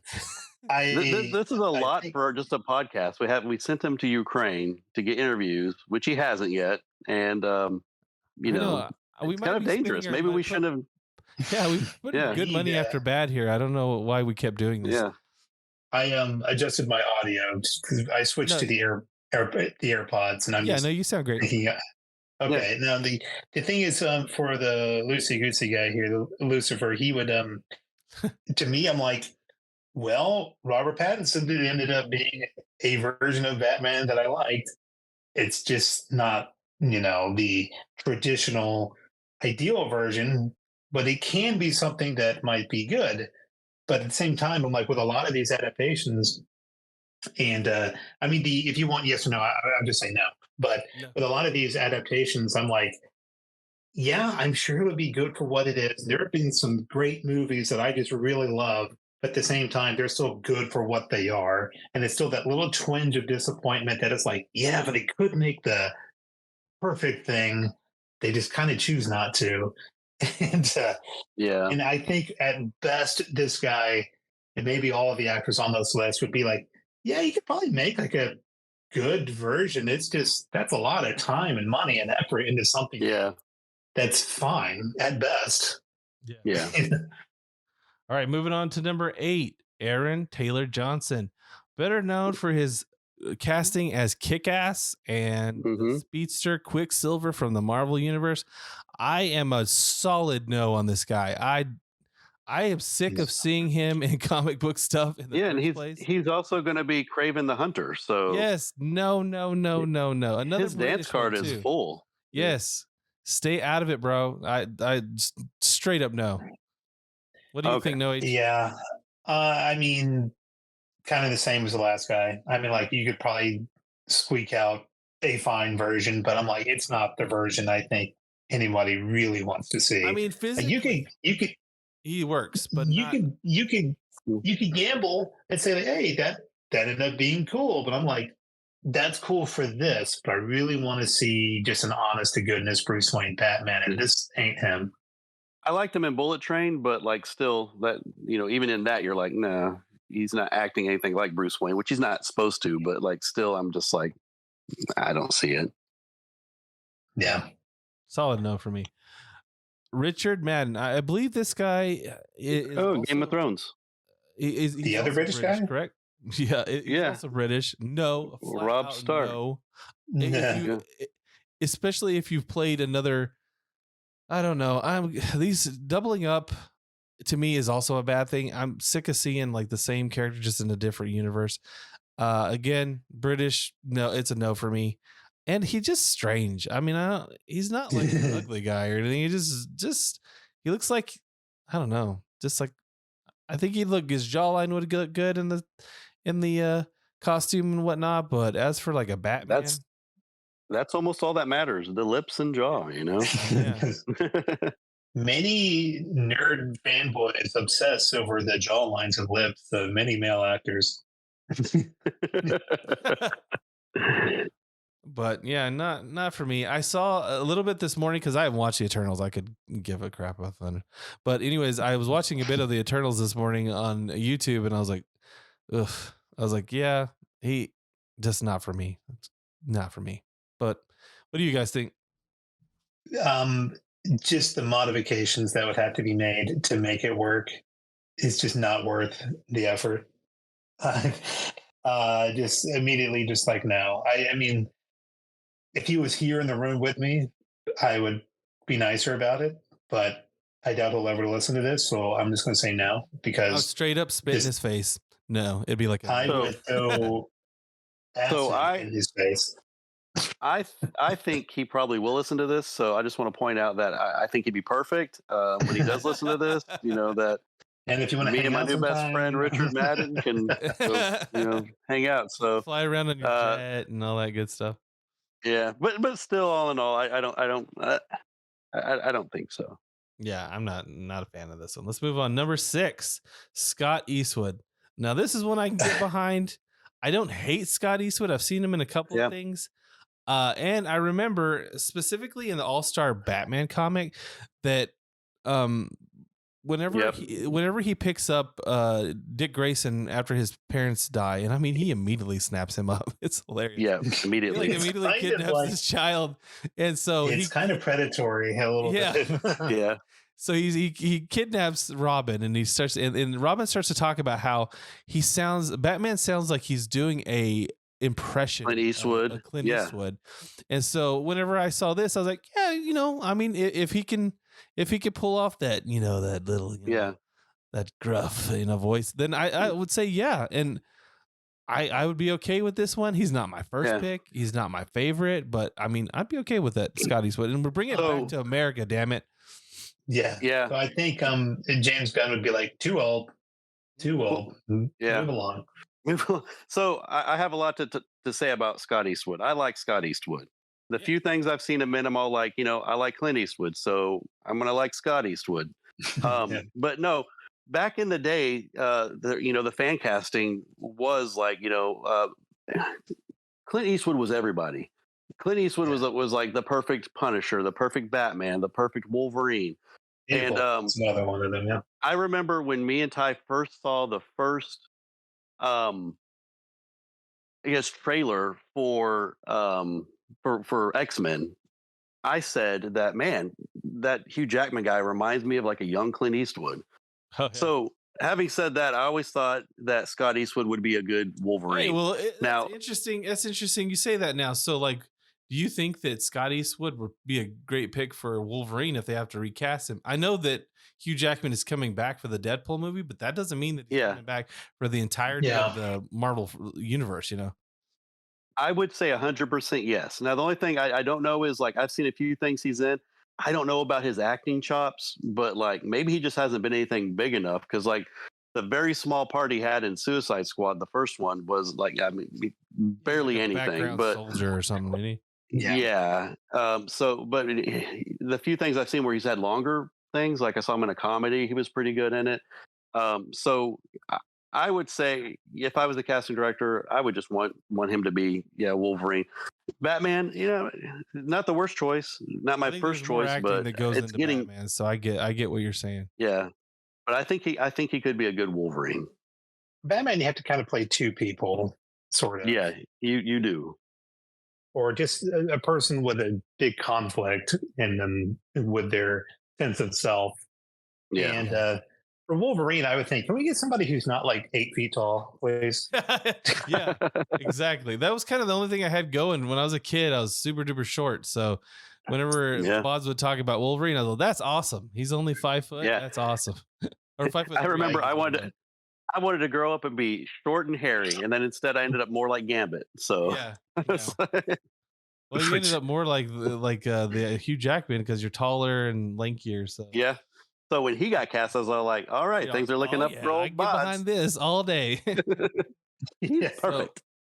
All right, moving on. Henry Cavill, straight up no. I like Henry Cavill as a person. I like him as an actor. Straight up no. I like him as a person. He helped me move that one time. He's a good guy. He was at my christening. I don't know how that was possible. Yeah, I love Henry Cavill. He's America's sweetheart that's British. But he's already Superman. I don't want him to be Batman too. I'm gonna say no. I would just jump. He's placed on this list to get the reaction. It's not a serious pick. It's and is this Captain list Britain maybe? Made by? I would get behind that. Captain Britain would be cool.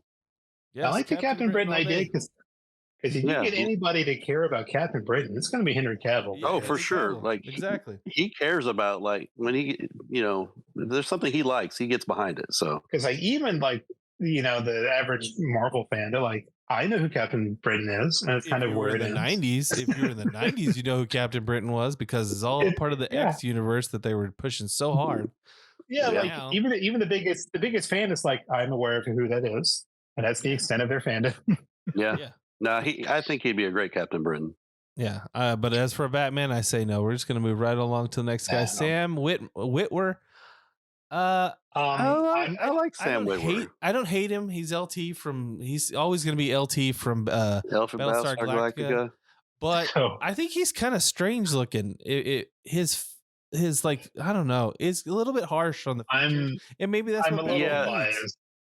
I'm a little biased because I'm a big fan of his. I think I loved him on Smallville, Battlestar, and Dexter, and things like that. And I'm like, he's been on a couple of video games too. He was on the Force Unleashed video games, and he was also in the PS4 version of because I don't know if there's a PC version of The Last of Us. No, not The Last of Us. What is it called? I'm blanking right here. The Least of Us. But Days Gone. Days Gone. There you go. Yeah. Days Gone. No, he does a lot of amazing voice work. Like he is Darth Maul in Clone Wars. So great. Star Wars, That's awesome. he pretty much is like the voice of Darth Maul and everything. So does he do a pretty good British accent then? Because yes, yeah, he does a pretty good British accent. awesome. But for once, he's an American on the list here. So yeah. I just enjoy everything he's in. So I was like, I as like ideal Batman. I mean, no, but yeah, I thought like he was. him, so. I thought he was just super, super awesome and Almost Human. Like it was Almost Human, Being Human. It was the American version of the British one. You remember where the vampire, the ghost, and the I watched all the British one. I didn't watch the American one, but you know, now that I'm looking at him, he's okay. So he's got that dark 5 o'clock shadow, and he's got the cleft chin. I'm thinking more looking at him right now. He's more of a Punisher to me. He's more of a 1990s Punisher to me than he is a Batman. He'd be a good Punisher. I liked him on the arc on Supergirl he was in, where were we supposed to be rooting for him because he's the bad guy? And I was kind of like, he was like supposed to be the villain, but he's making a lot of good points. You're like, yeah, aliens did kill your family. I kind of would be mad too. Yeah. No, but if we're going back to the look and just the let's say, hey, we can only see your mouth and lips to be Batman. Would that be a good look? I don't know. He's got his lips are kind of big. Well, you know what? Michael Keaton had like these weird pursy, puckered lips. So I'm thinking the cleft chin wouldn't look bad, and he's got a sharp jawline. Look at that, dude. It's pretty sharp. I think if he was cosplaying Batman, I think he'd look like a great Batman. His acting skills are pretty good. So maybe I'll warm up a bit more to this guy, but I'm looking at him and I'm like, he's a Punisher to me. He looks more like I just hope people didn't only see him on like Riverdale, because even he admitted like I don't know what that was. Like, he had a very weird arc on that. Like, and even he was like, I didn't even understand what I was doing. Yeah, but as for an actor, really like him. Yeah, he's a likable guy. But he's it's getting up there. It's getting better. Still not my choice. Yeah. All right, he's very nerd friendly. I'll say that. But love Alan. Love that Alan guy. Alan Ritchson. If you watched Reacher, he's great. This is a good show, and I haven't watched it, but he is physically he's right there. To me, he could play more of a grizzled older Batman. Maybe in the vein of the Dark Knight Returns. He's still a bit too young, but he could, I don't know. He's like kind of in between there, like where he's in like his prime. So, when he was on Titans and he was playing Hawk, and also Aquaman on Smallville back in the day. Yeah. So he's already played superheroes, but when he was on Titans, his rapport with the Jason Todd character, I was like, all right, he made me a bigger fan. He was my favorite character on Titans, period. Just hands down. I like that guy. Like, I follow him on Facebook and stuff like that. He seems like just a down-to-earth, cool guy. But it's like he was put on this planet to be Captain America. Look at him. Yes. Look at that guy. Much more of a Captain America than Chris Evans. Way more. Yeah. He is spot on comic book version. Steve Rogers right there. But like to Noah's point, like his character in Titans was kind of very much so like, Batman, like, just normal guy getting crap beat out of him, just vigilante kind of character. Yeah. So I wouldn't think I wouldn't think as a kid, What run are you reading? No, I'm on the show. Remember, he took. Yeah, I know. I know. I remember. But I'd still say no, but like 100% yes to Captain America. Yeah, 100% yes. I agree with that. All right, and I don't know, go ahead. It's just like, how massive do you want Batman to be? There's different versions where you have the more svelte, and you have like the more bodybuilder Batman. It's like, and he can start to look, I don't know, too bulky and weird if he gets too thick. He becomes Dark Knight Batman. Yeah, there you go. Dark Knight Returns. 2, yeah. Jake Gyllenhaal, flat out no. I'm sorry. Yeah.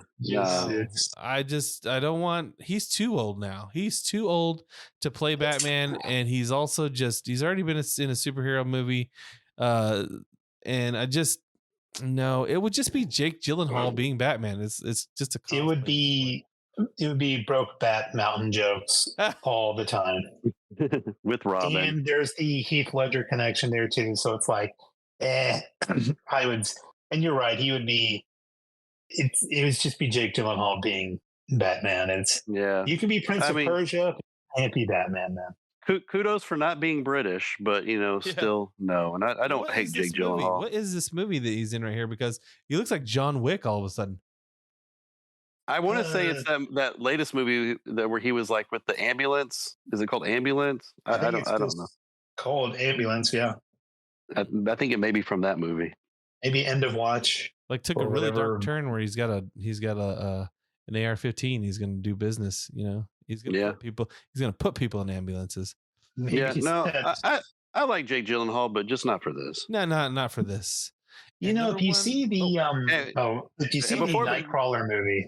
Nightcrawler movie, he does have that strung out nocturnal guy thing going on. Yes, but that movie he is creepy like Gollum. Before you go to number one, I'm just going to call it. This is what everybody wants, and I know everybody on this channel right now. Number one's going to be, you guessed it, Chris Pratt. No, it's not. Batman. Number one, Jensen Ackles. Yay! So Ackles. I have sort of a controversial nerd take. I'm a big fan of Jensen Ackles, and I would love it if he played Batman. He's just not my perfect Batman by any means. He's just, I'll take it any day of the week and would enjoy every minute of it. But I'm like, when I think of Batman, he's not the first guy who comes to mind. He's like more of like a Hawkeye or a Captain America like character to me is what I think. Did you know he almost was Hawkeye? That would have been awesome. Although I love Jeremy Renner, he's great, but Jeremy Renner more as a Hawkeye or Captain America. I'd honestly like him more as a Captain America because I hate Chris Evans. I'm so sick of him. The fact that he's playing two MCU characters, I don't like it. So I like this because like he actually does the voice work for a lot of the animated movies for Batman. Yeah, I think I saw him in was the Batman Long Halloween. Yeah, yeah, he did a good job. He did a good job. I like it just because I like him, and sometimes you're biased and you just go, I want him to be Batman. But he does have like deep Batman roots, like with the animated things, and so I'm okay with that. Well, he does a good job of not being too much of a gruff Batman, is what I've noticed. Yeah, I thought how in Supernatural he was very he had just like a really much more gruff voice, and I thought that's what he was going to bring to Batman. But whenever you actually watch the movies that he voiced, you'll go, wow, it's kind of like it's an authoritative, deeper tone of his voice. So I think he would meld into this role very well. I'm with No H. I don't think he's like the perfect Batman, but I think he's a very good one. Yeah, I think that it surprised us all that that's not the voice he did, because you're just going to do the Dean voice, and he didn't. But still would have worked. It was funny listening to his voice acting for Batman. It's like, so this is what Batman would sound like if he was from the South. See, there's a little. That's true. He still can't get away. It's true. Which is fun. Yeah, there is just this twinge of a twang. Yeah, twinge of a twang. All right, this is where I'm going to diverge from the pack here, and I'm going to say who I would pick, and this may be a guy you guys know or don't know. His name is Alexander Draymond, and he's from the series Last Kingdom, I believe. It's on Netflix, and he plays what the heck is his name? He's from Bebbanburg. Uhtred. There you go. Uhtred. My wife heard me. My brain.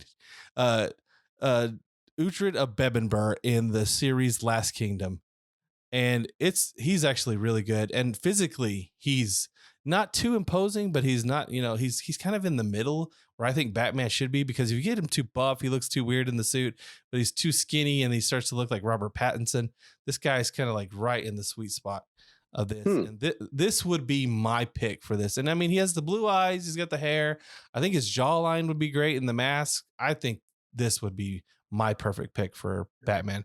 I don't know about his accent, because I believe he's German, and he was he spent some time in France, but I think that I've seen him in another movie where he actually did an American accent and it sounded just fine. But I think he's not British, and he looks the part. He's physically imposing, but not too.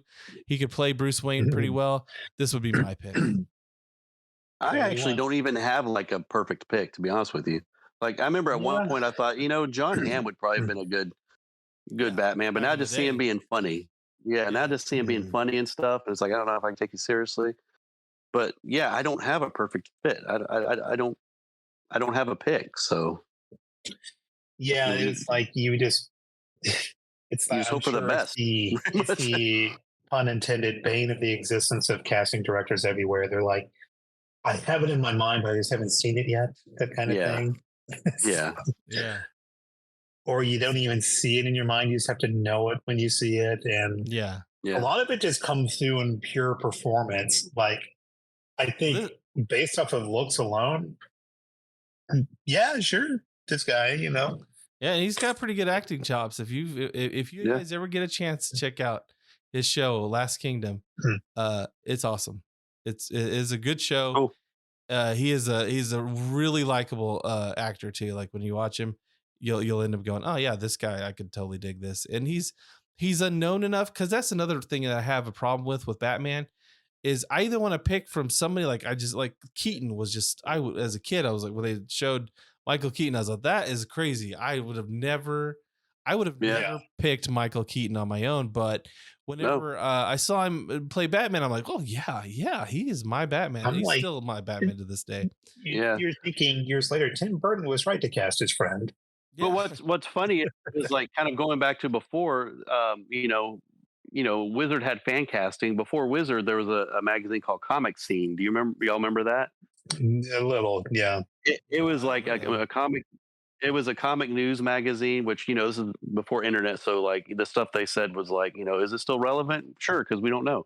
But like they had a thing for Batman, and they had like Clint Eastwood as Batman, and then I think they had Arnold Schwarzenegger as Batman and stuff like that. And they would this casting like before Michael Keaton was announced, so they would have never guessed Michael Keaton.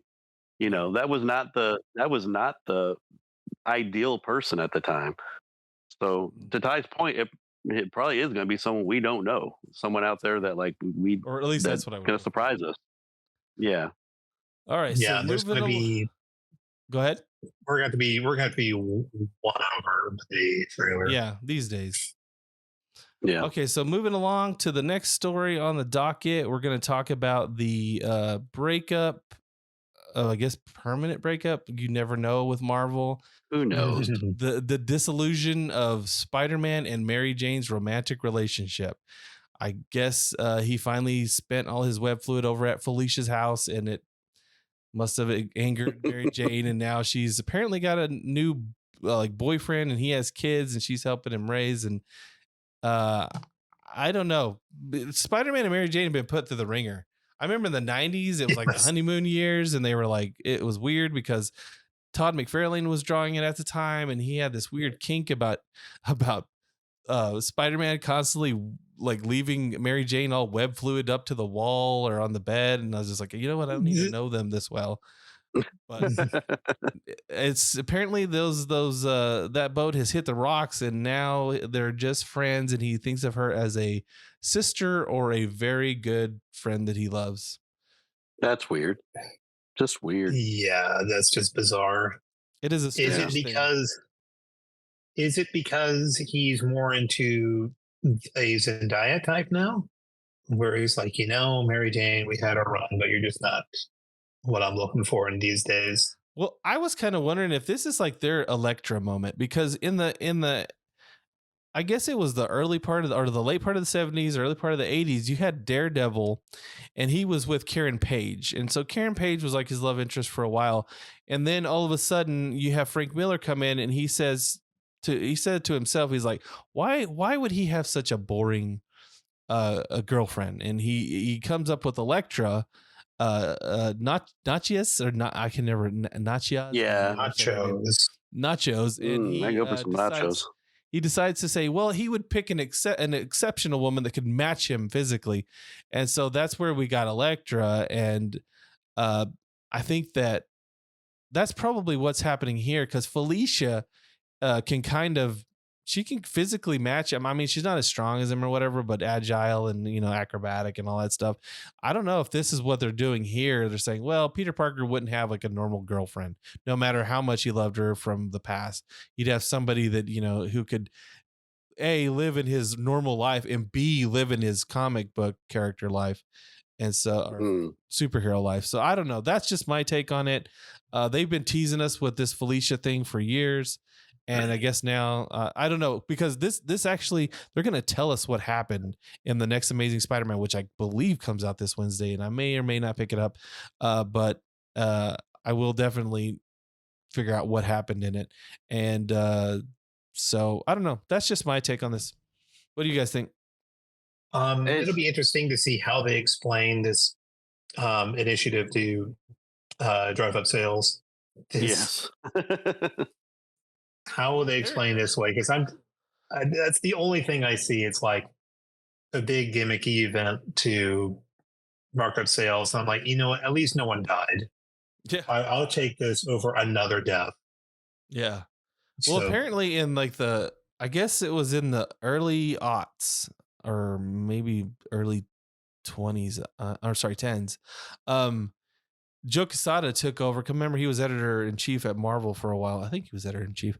And he did a story called One More Day, I believe.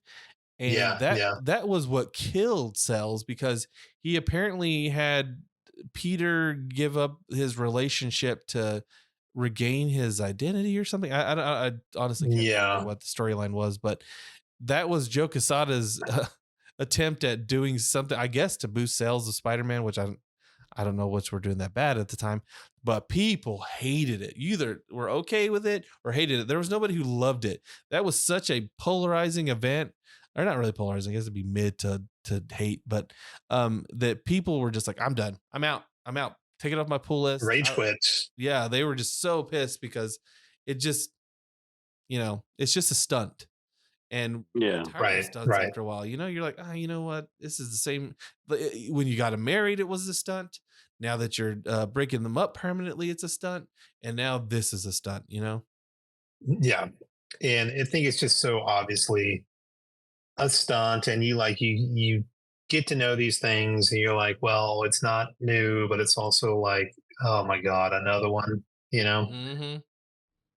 It's just like, here we go. It's like sitting really through the latest. To get the speculators, because you get these guys that in the 90s, the speculators were the reason why we had, the comic boom, basically, is because you'd have people go in to a comic shop and they're like, I want 10 copies or your entire stock of copies of this particular number one, because they were going, oh, well, one day I'll be able to go ahead and sell this.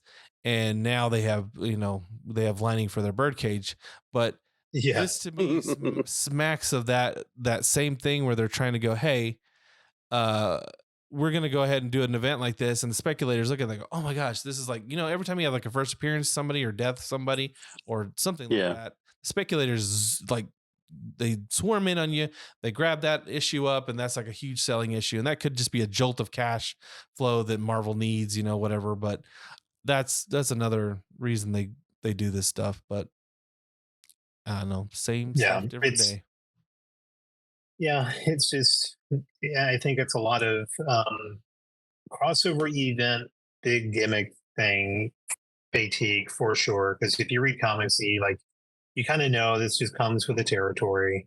And after a certain point, it'll either interest you or not. But it's still the fact that I do feel like I'm just waiting through this particular version of the story, waiting through, and like eventually it'll kind of revert back to whatever the new normal is. And it's like, everything is sort of cyclical, and it's sort of like, I know in DC, a lot of it's like, I'll just take it or leave it, the current new thing, because I know eventually it'll return back to whatever the generalized version of normal is. And that, to me, this Spider-Man just reeks of that. I'm like, Yeah, it's only a matter of time before they get back together and things are pretty much back to the status quo. Mm-hmm. It's all very tedious after a while. Mm-hmm. So yeah, I guess as you can imagine, we're not really the most excited most thrilled about for this this. story. How about you, Bodz? Yeah, I'm with John. I feel like I'll just wait till the next writer does his run, and then I'm sure things will be back to normal. Exactly. Yeah, All right. just like So just wait it out. moving on to the next topic. And no, H, I don't know if you said you had to leave early, but you might want to stick around for this one. World's Finest. Bodz wanted to go ahead and talk about this. So I'm going to bring that up right now. World's Finest by the creative team of Mark Waid, Dan Mora, and Tamara Bonvillain. Now, Mora and Bonvillain they came off of Once and Future. That's the last time I read anything of theirs. And that's a creative team, like an artist team that I actually really enjoy. Their art is really great. The colors are really great. Now Mark Waid, on the other hand, I have a seething hatred for him that cannot be quelled by any amount of water. I mean, it's just a burning hot fire of hatred for this person. But this is like Bodz wanted to read this, and so I said, okay, well then I'll come in and I'll finally read this thing.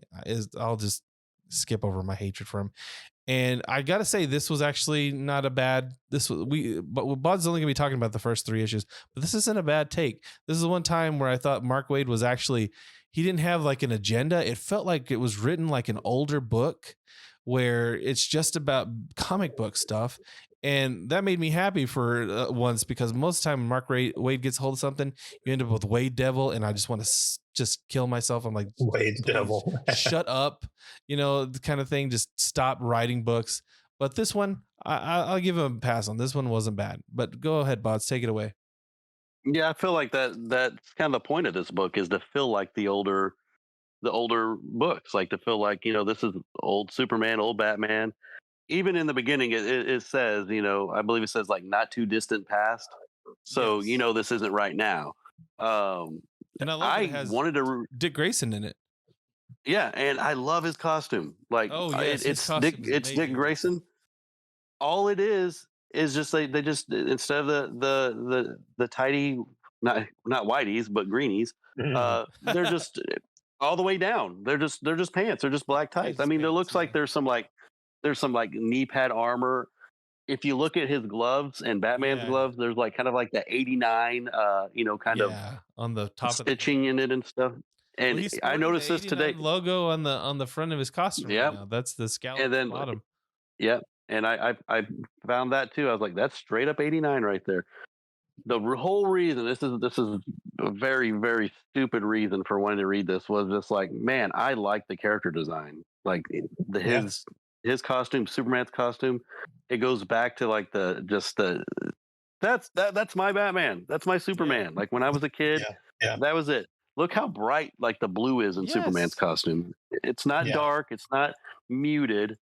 Everything's so bright in there. And even Batman's costume, though it's darker, still that bright, blue, the Neil Adams, this is what was on our underoos, that was like our Batman back then. The yellow oval. And I just love the belt. Like he's got rope hanging down from it. Look at the contrast and like tone of the actual character's pose and everything. Like when you look at Superman, he's got that heroic pose, but he's also smiling. Yeah. And that was one of the problems I had with the Henry Cavill Superman. Sometimes every time I saw him, he looked like sullen or like broody. Yeah. And he just hated being Superman. Yeah. And Batman here is the pose that he needs. Like he's like, yeah, I'm here for business. This is all I got. He's here for business. That's Batman. But as a kid, when I saw the end of like any of the Superman movies where he like is flying off and he looks at the camera and smiles or waves or something like that. No, he did that. Got to me as salute. A kid. Yeah, he did the salute. The salute, man. That got to me. Yeah, that's Superman. That is the epitome of Superman. My favorite Superman moment of all time is Christopher Reeves. I'm about to. Yeah. All right. Just absolutely out of his mind. That is my favorite scene of all time. That's why I loved Christopher Reeves Superman. I just think that he is a actor of great breadth. Like He could just turn it on, or he could be nice. And you like, that's what I always remember when I read the comics, especially the Jeff Loeb comics, and a lot of the Chuck Dixon stuff, is whenever Superman showed up, everybody's like, oh my God, Superman's here. And you'd go and talk to him, and he was like the coolest guy that you have ever met. You've only met a couple of these people in your life where you're like, man, that guy makes me feel good every time he comes around. He's awesome. Yeah. And that's how Superman's and the way you guys say that, and the way you guys say that about me, I just really appreciate. Did he cut out again? Did John cut out again? Is that why? We're talking about Superman. But I will say that I do love the contrast just in the design, because you see, like, this is just like a character design, like sketch, or not sketch, but just sort of like a reference. I think it's just a test, because you do your references because you got to look back to it. But I think this is him and Tamara doing it at the same time, And but even though it's not really meant to be a scene or anything, that could be them in a scene, standing in the same room, and just the way physics and things or whatever, just natural light how it would alter because it's Batman. Yeah, he could stand right next to him, have like some more shadows. Even though they're under harsh shadow on his face right now. Yeah, it's like the light source is the exact same, but it just affects Batman in a different way. You know what I mean? I always thought it was like kind of like his cape was made of a different material, his cape and cowl, and like it was kind of almost like iridescent is the way I thought it. So the light would hit it and it would turn it black on one side. That was just my take as a kid on what was happening.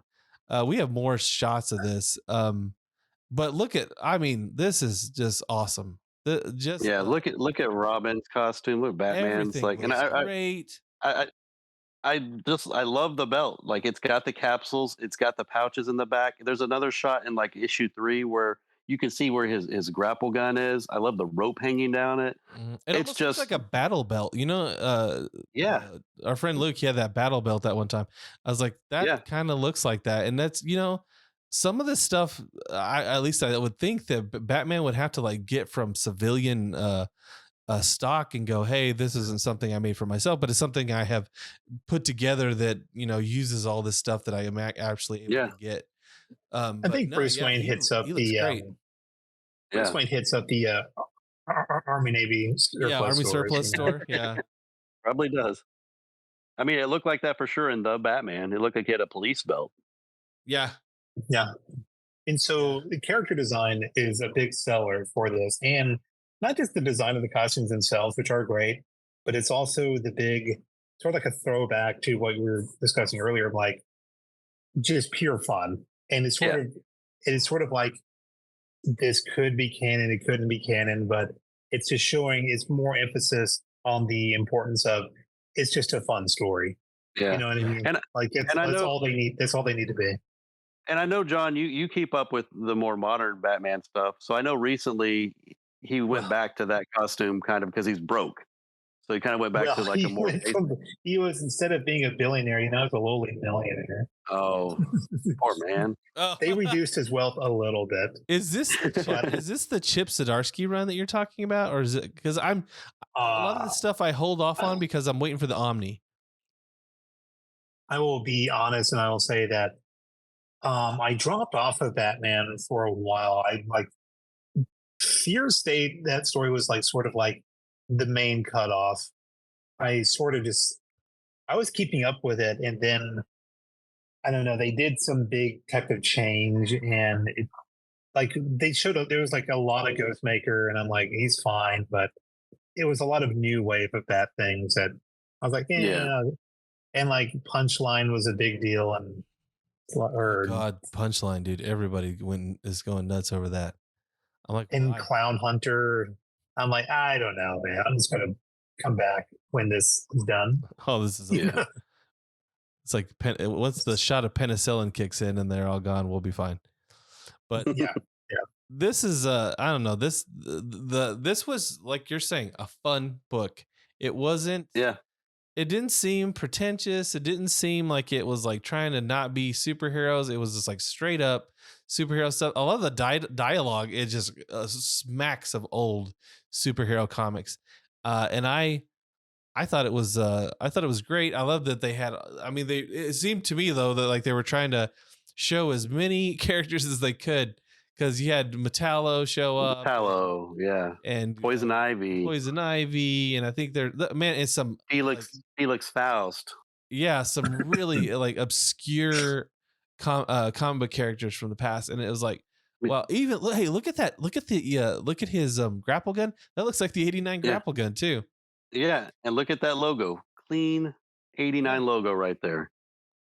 I don't know, good stuff. This was a really nice, and then but this is when he goes into the future, and they still keep a lot of the costume. They just kind of change it up. It looks more like the '60s. Oh no, this is in the past. This is even further in the past. Yeah, this is the past. I thought this was in the future. No. He's got the '60s logo. It's a chef's kiss, dude. Yeah, I really of design here. Yeah. Sometimes you just want superheroes to look superhero-y. Yeah, you know what I mean. This whole thing is like, it's kind of made me sad that like this is only the Batman for this. Like I don't get to see the Batman look like this now, and be like this now. Yeah. But yeah, and I don't know if this was like done because Dan Mora was like, you know what, I really like because Dan Mora has said in the past that one of his major influences was Bruce Timm, and so I don't know if it's him saying this is the kind of stuff I like to see. I don't know. I love it though. This as much as I say I hate Mark Waid so much, he's like the polar opposite. I love Chuck Dixon. Chuck Dixon is my favorite writer. Yeah. He is awesome. I was surprised you even read this with me, to be honest with you, because when I told you I was going to read this, you're like, Mark Waid. Yeah. But I was reading it and I was like, there's no BS in this. He's not doing political takes. It's just comic books. And I'm like, I'm wondering if somebody like intervened and he started writing some weird like woke script, and like, okay, take it back. Let's just comic books, bro, because this is some of the better stuff that I've read of his in a long time. I mean, there's some cringy stuff in it here and there, but it's forgivable because of where it is, how it's being presented.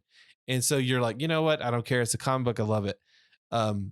Some of the dialogue, especially whenever, and plus look at Penguin. Oh my God. Penguin. Amazing.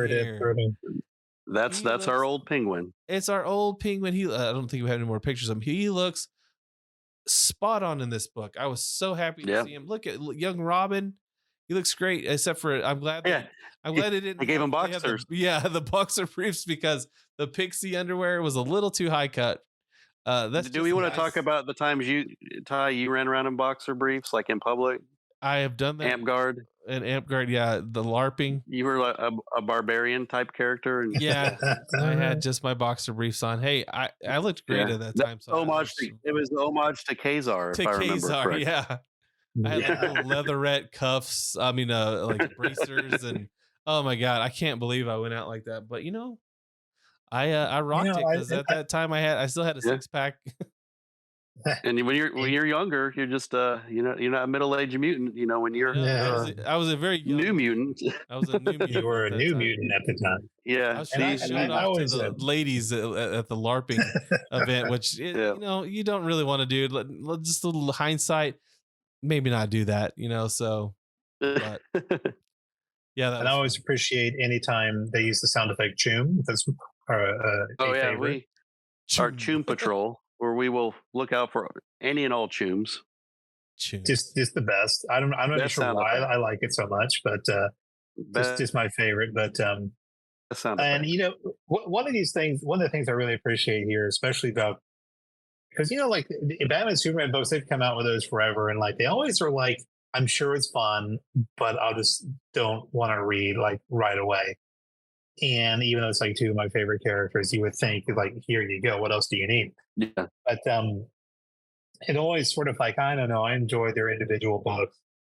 And this one though, it's sort of like, I think the design alone is like, I'll read that. And one thing I appreciate is that any good take on the world's finest is like they celebrate what makes them different And it's Yes. sort of like the Yes. appeal. Whenever I see the Batmanification of Superman, such a like that tells me whoever's in charge of that doesn't understand. Yeah. Like Snyderverse is all about that. That was Nolanverse inspired, so heavily inspired by the Nolanverse. And it also goes back to I remember when the animated series came out for Superman, and I'm like, I understand there's the history, like the Fleischer cartoons and all of that, but I'm like, it. I don't have it's on the outlier nerd where I don't have the fond memories of Batman the animated series. I mean, I do for like the first like 2 or 3 seasons, but I kind of stopped. I stopped after that. So I'm like, I think it worked. Get out. Yeah, I think it worked for that one particular version of Batman and shouldn't have been for anything else. Once I saw that Superman was in the same style, I'm like, I sort of understand the history. I just don't like the way it looks. And but to be fair, it wasn't like he was looming in shadows or anything. But yeah, it was. Metropolis in the daytime and stuff. So so there was that. But anytime I see anything where Superman's basically inspired by Batman, I'm like, he's his own thing, and that's what makes it great. So yeah, it's contrast. In this series, he's supposed to offer the contrast between him and Batman. That's all. That's the point of Batman and Superman. Contrast. The opposites attract. If there's no contrast, there is no reason to have 2 separate characters in one book. You either go read Batman or you go read Superman. And they're also even in like tone of their actual personalities, because Superman he's funny. Like whenever I used to read Jeff Loeb Batman and Superman stuff, he jokes a lot, and Batman is not a joker. He's just, I mean, he hates jokers, as a matter of fact. He hates jokers. Yeah, if I remember right. Superman is always cracking wise, and that he did it less in this book. Like right now, he's saying, "Oh, it tickles," but this one they made the only thing I'll say is, like, whenever you read Batman, he was just a little bit too emotional about Superman. I think he was just. I mean, as I was reading this, I was like, would Batman say that? Would he be like so? I mean, he'd be busted up, but he wouldn't let it like. In this one, I felt like he let people know like how he felt a little too much. And but when it comes to Robin, I can see that, like, because that's that's his son basically. So if you want to say that he was broke up by Robin, being, and I don't want to give away the spoiler, because if you read issue 5, you'll find out some stuff. But he'd be really broke up about what happens to Robin. But Superman, I think he would be like, yeah, it's always going to end up good for him. But in this one, he genuinely, there was a couple times he was really concerned, and I'm like, I don't know if that's the best tone for Batman to be that, open with his feelings. But I guess. Go ahead. Oh, Doom Patrol, cool. But it's its own. This is a particular take on Batman, which fine, it could be its own thing. But if we are celebrating just the general traditional versions of Batman, then I'm like, I'm kind of like, I don't know, kind of. I'm not sure where I land on that, with all of the decades of Batman lore to solidify a fundamental version of this character. Would he be so emotional, especially about Superman? I think in this certain context, yes, but just to be kind of just freely giving it out, I don't know. He would have to be at a pretty vulnerable point. And I'm not sure. Yeah. And Bodz hasn't read. That's a head scratcher. Yeah, Bodz hasn't read to where I have in this book, so he doesn't know what's going on. And I probably jumped ahead a little bit, but there are some times in the beginning, because there are a couple of things that happened to Superman early in the book where I was like, yeah, I don't think Batman would be concerned, but he'd be concerned if we don't have our largest cannon to help us right here, we're in trouble. And not like, oh, it's my best friend. I really, I understand that they're best friends, but I'm like, Batman's calculating, and he keeps all his emotions close to the vest. I don't think that he would be this emotional at times. But I didn't hate it because it just showed me that he like they're friends. They're best friends. In fact, it's just they're not the best friends that hang out in a capacity where they're like Clark and Bruce. But yeah, I that would be my only criticism of this book. I did really like when the Doom Patrol showed up. They look great. I'm probably one of the few people that actually know the Doom Patrol. I mean, you can watch the TV show that's on HBO and know pretty much the Doom Patrol. I think this forget what her name is, the Rita Rod, is she called the Elastic Rita? Yeah, the Elastigirl or yeah, well, Elastigirl, that's from Incredibles, but actually, I think it was Elastigirl before, and then there was some type of agreement made. Disney I don't know ripped it that for off. sure, though. I don't know that for sure, but I think. But yeah, we'll be taking she's that. Really gross in the show. She's absolutely great. It's the same character if I remember right. She is just gross in the TV show because she like turns into this like gelatinous blob, and it's just like, is this the same character?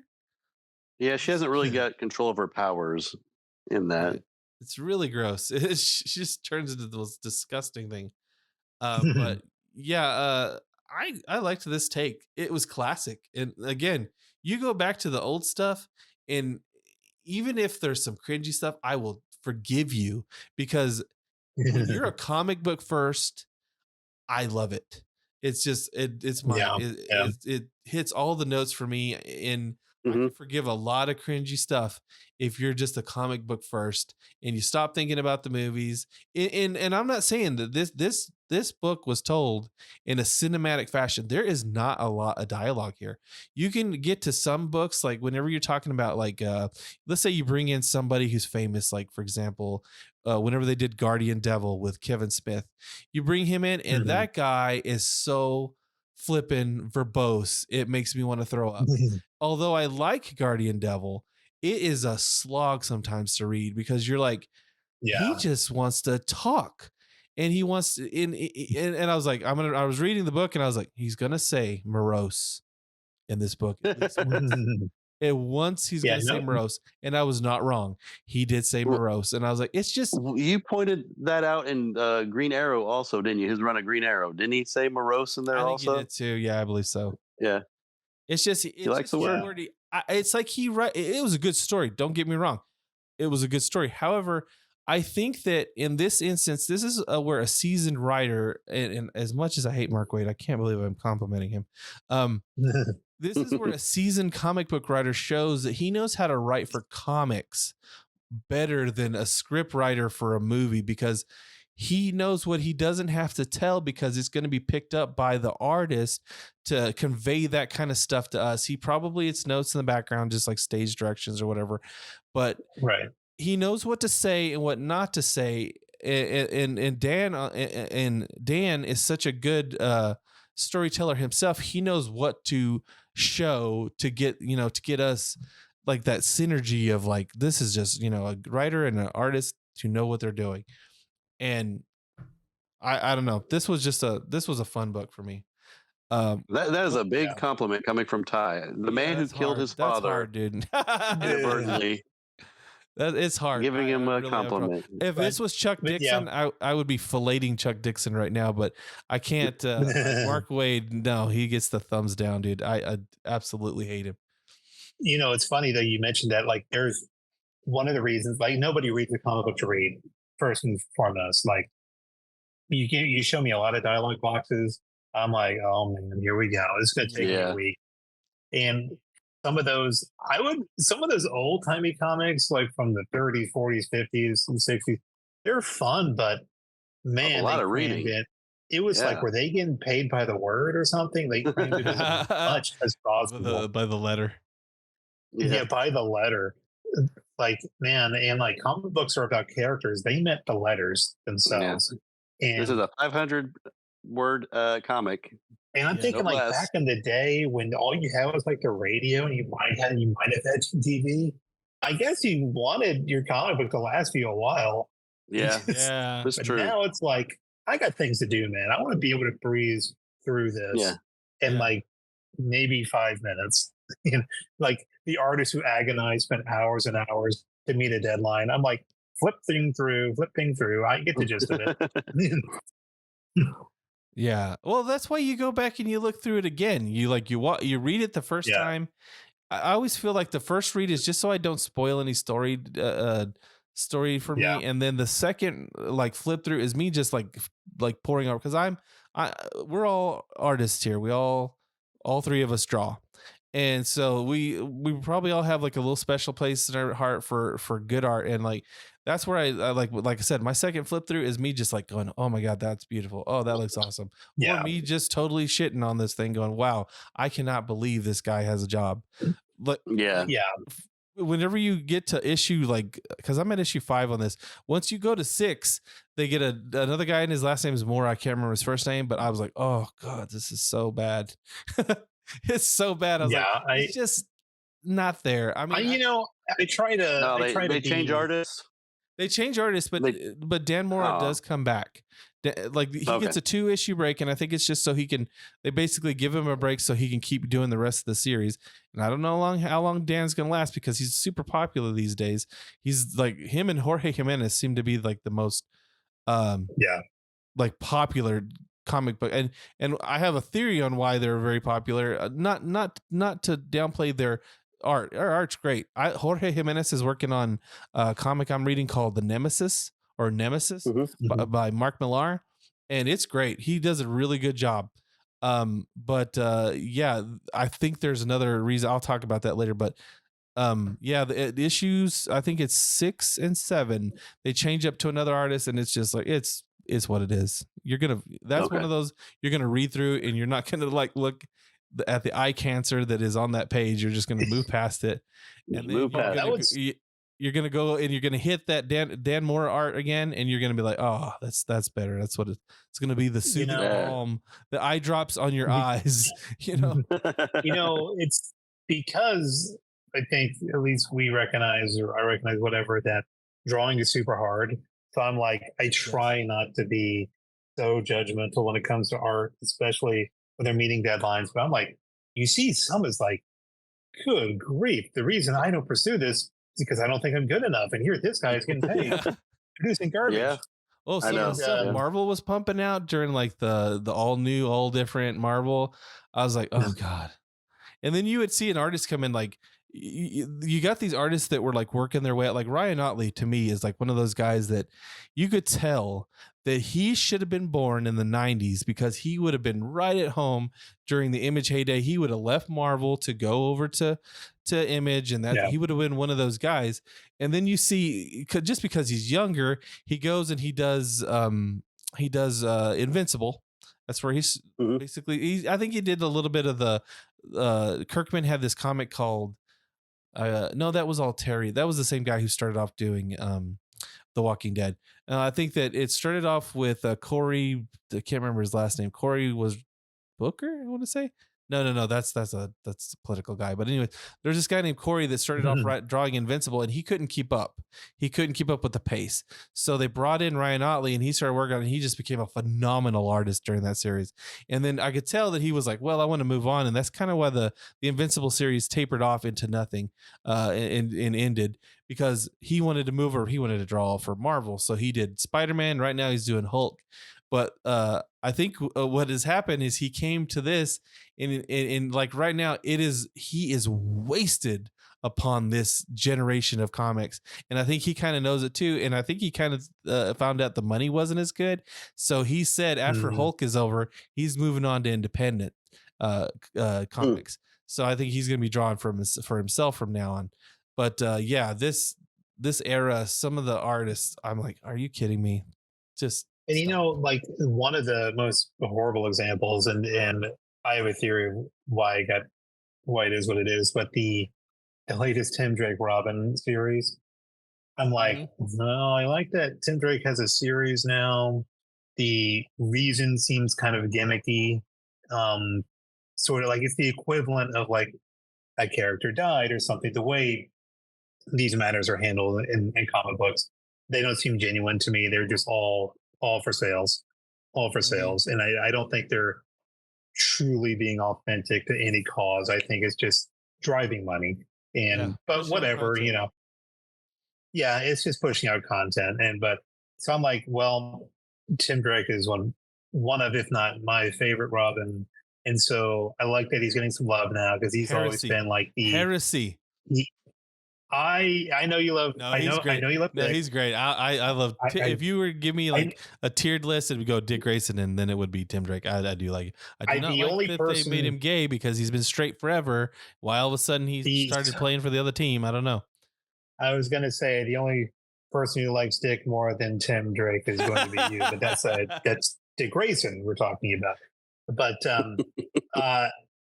the thing is that the thing is what gets me about it. The whole thing is I don't want to be a broken record when it comes to false gatekeeping, because I read so many things after the Tim Drake announcement, like, well, if you read, they were always setting this up, and I'm like, no, that tells you didn't read anything. It's like, make the character gay, whatever, but just don't pretend that he was always gay. I mean, like, it's just not true. But that's not even the point. The point of the new book, the art is terrible. And I have a suspicion it's influenced by anime and stuff like that and manga. Yes, it does. I've seen the covers, yeah. I'm an outlier nerd. I don't like any of that. Nothing. Oh, no, you're not alone. Anime, to me, the thing is, I don't hate all anime. I think anime is good when it's used in the right context. Like, for example, if you ever watch Akira or the movie Memories, I think they're done by the same guy.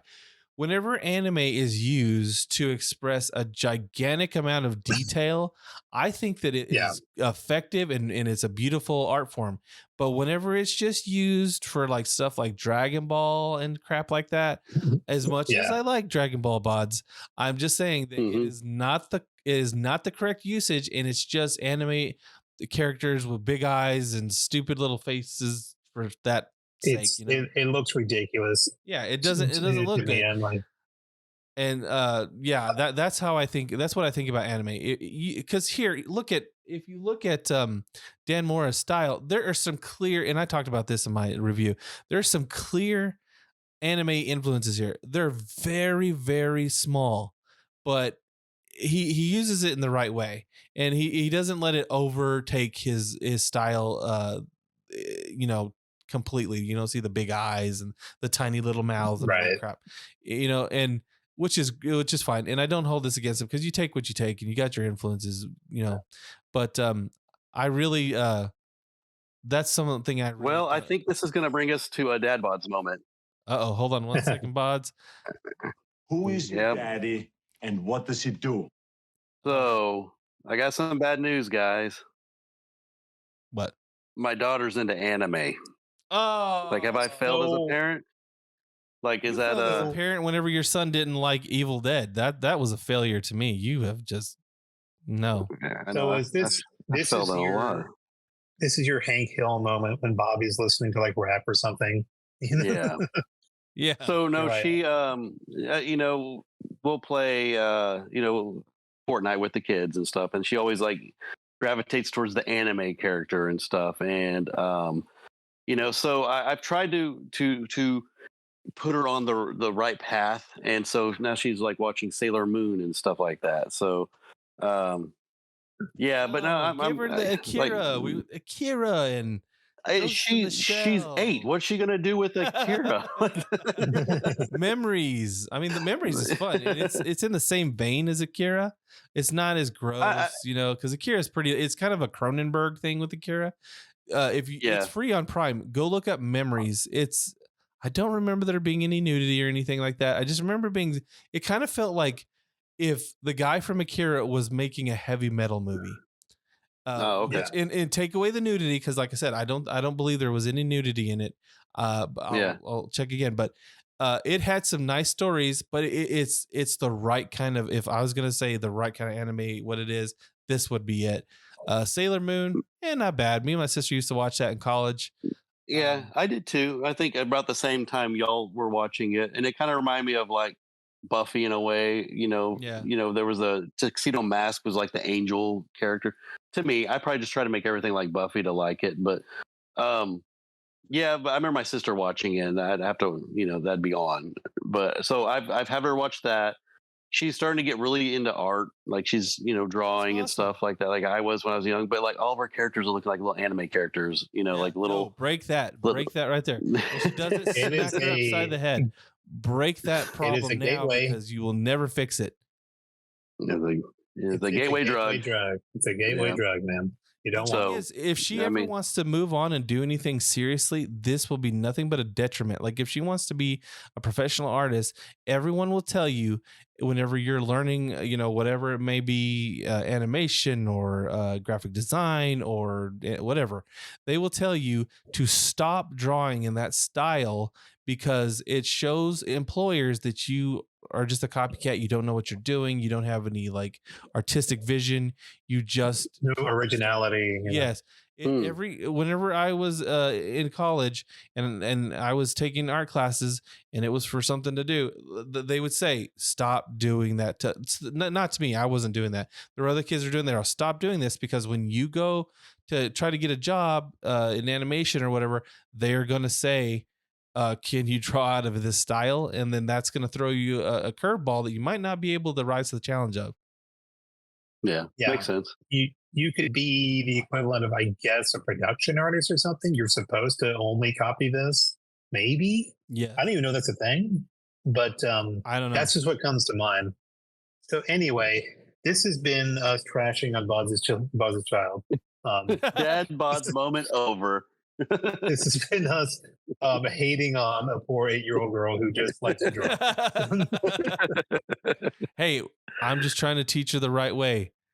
I would like any kid that wants to get into this kind of stuff. I love it, but do it the right way. Stay away from anime. You'll end up strung out, in the bathtub. Yeah, and that's just like Sailor Moon. Watching tapes, just old tapes of Sailor Moon.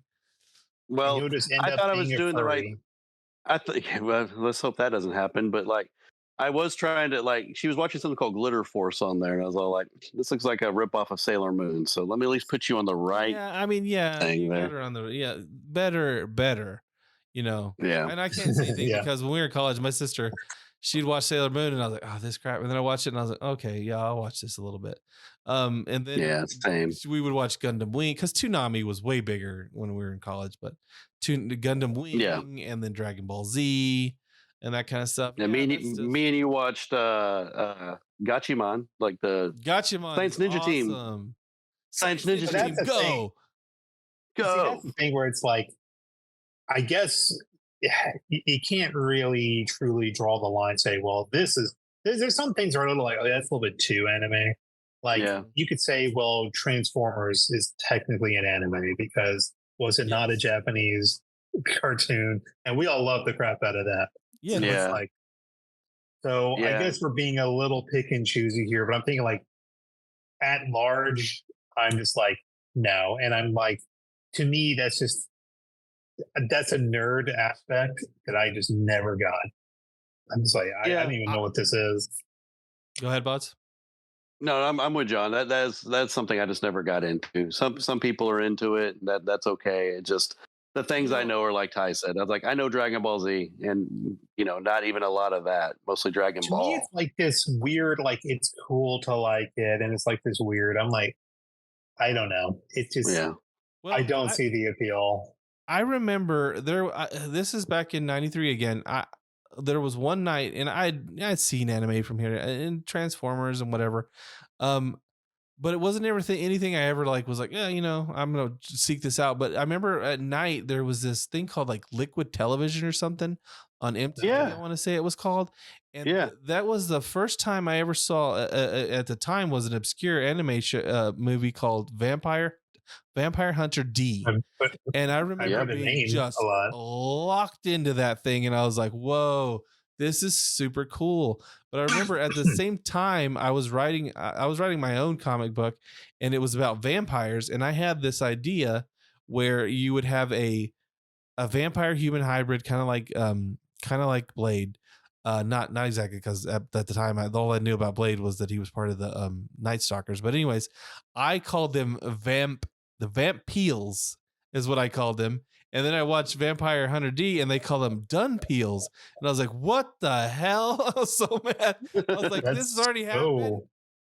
Oh, that was a little too on Wow. the nose for me. And I was really mad. And I was like, but I mean, I kind of thought, well, apparently I thought it was cool. Apparently a lot of people think it's cool, but Yeah. that was my And introduction. maybe this is just a case of we don't know what's out there. Maybe there are things we really would like. We just don't want to because we're middle-aged and don't want to learn anything new. I think it's the children who are out of touch myself. Yeah, not us. I think it's the children that have we're bad not- taste.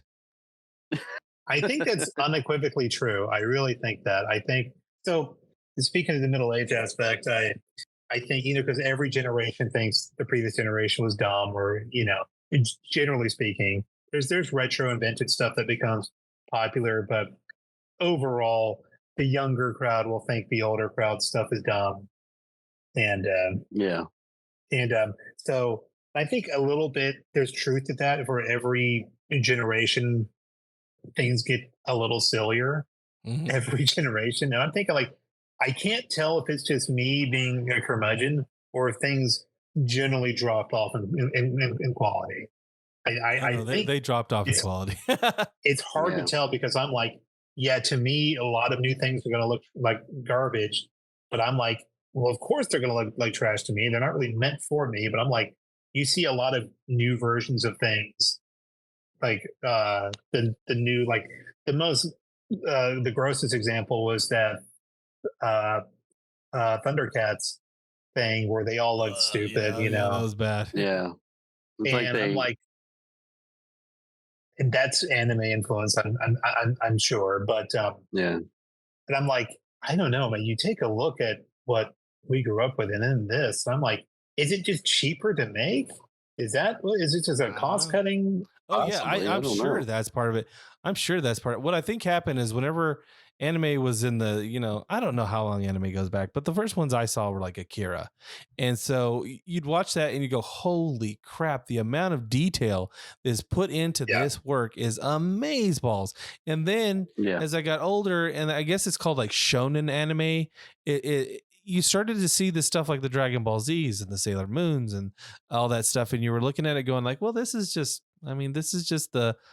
because whenever you watch those early animes, it seemed like the focus was on like the environments and the technology and stuff. And you would look at something like, good Lord, that you could tell somebody just intricately drew every part of that spaceship or that. Or Voltron. Yeah, they just worked so hard to get all that in there. And the characters, when you came back to them, you're like, well, that's just them.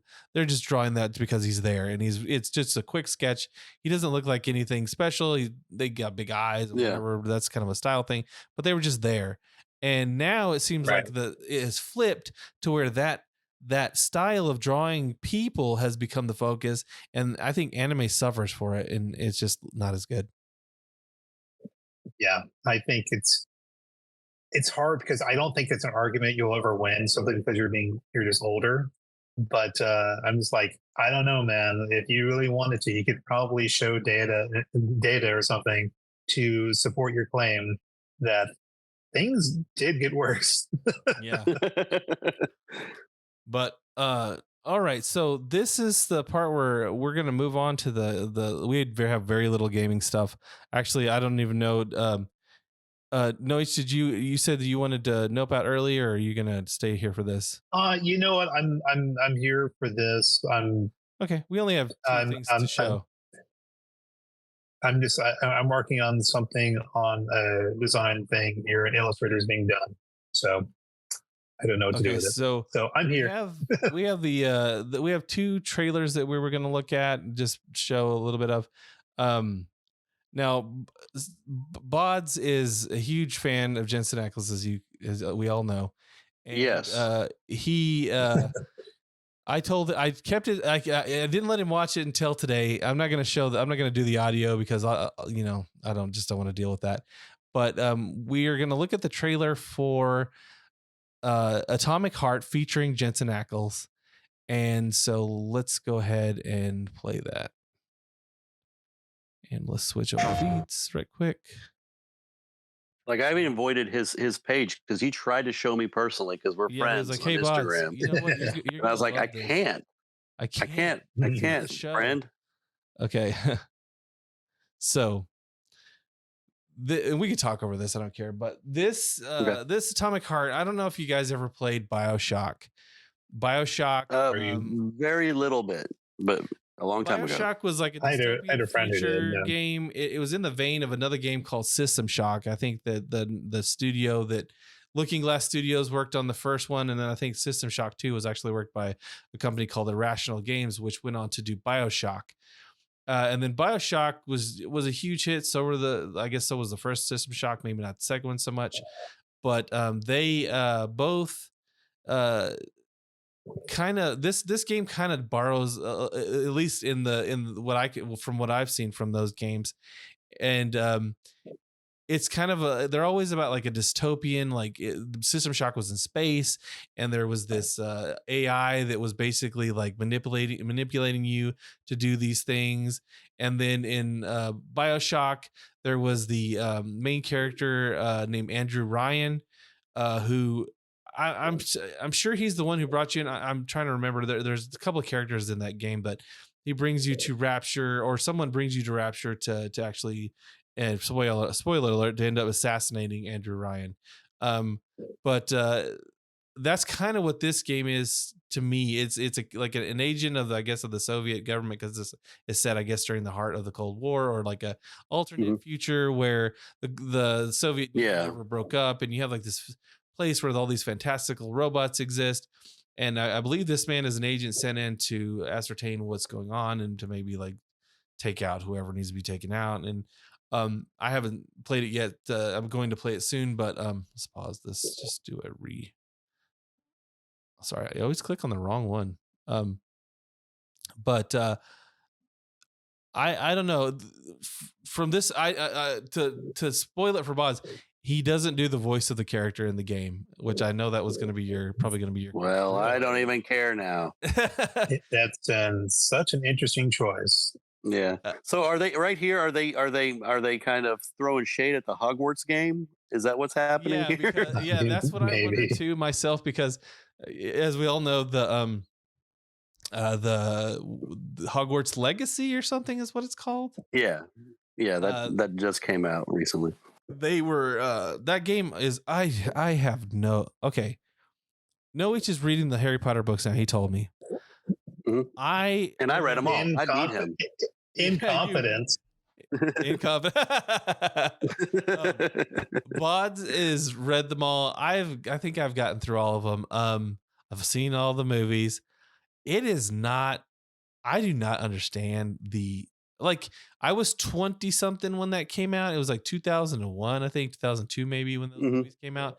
And I was just like, I liked them. I enjoyed them. They're good, like just escape thing for a while. Just because I was in college, so I was busy all the time. Yeah, we were older when that came out. I remember us like vehemently making fun of like anyone who liked Harry Potter.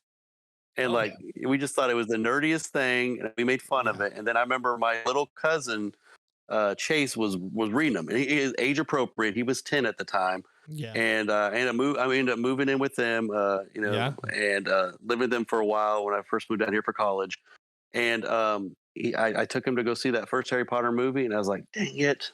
I like this. It was more like our 80s kind of like darker. Yes, because it's like Columbus Labyrinth or Dark Crystal. Yeah, it was more like our kids' movies, which in the 80s were pretty dark. So yeah, I was like, dang it, you got me. So yeah, it got me. But what's interesting is you're saying that you're too old for Harry Potter at the time.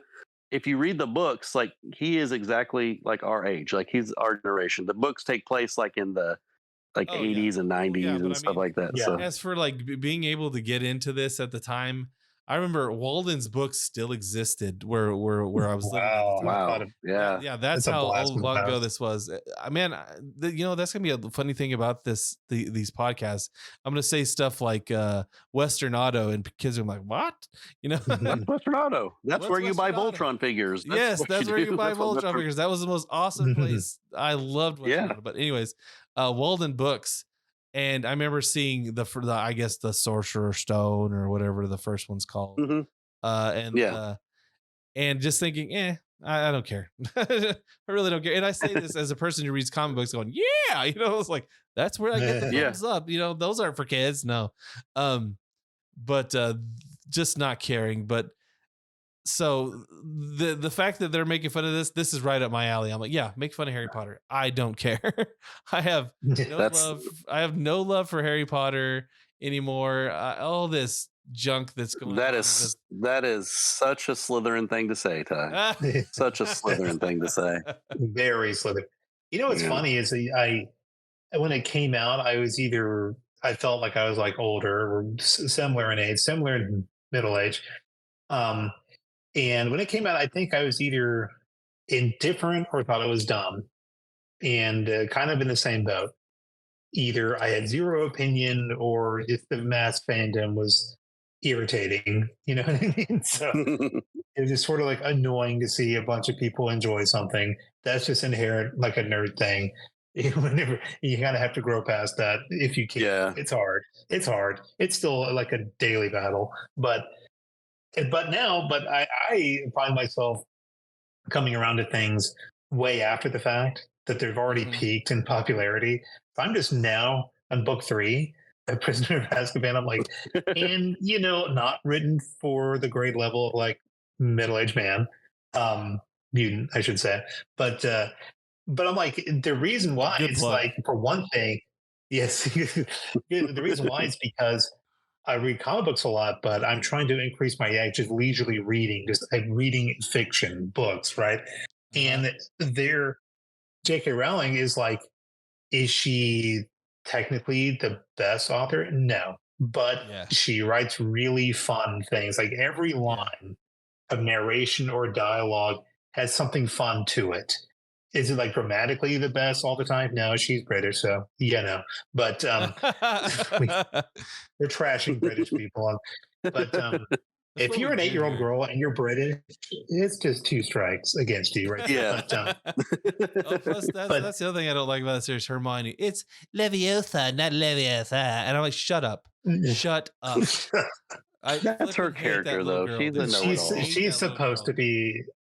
She's supposed to be a know-it-all that even gets on the nerves of the characters. So, and plus the kids themselves, like the actual actors, that turn around. This woman, J.K. Rowling, she's like living in a flipping car when she wrote all this stuff. She was poor as dirt. Right. She got it out and she made a $1 billion franchise, and she has an opinion that they don't agree with, and they shit all over her.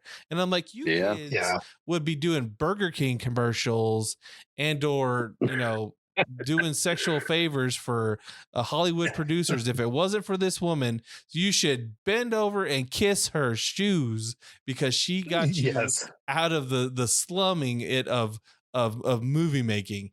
It's the worst of this generation. I despise these children that act like this to people that do them favors. I'm like, just shut up and live your life without talking online.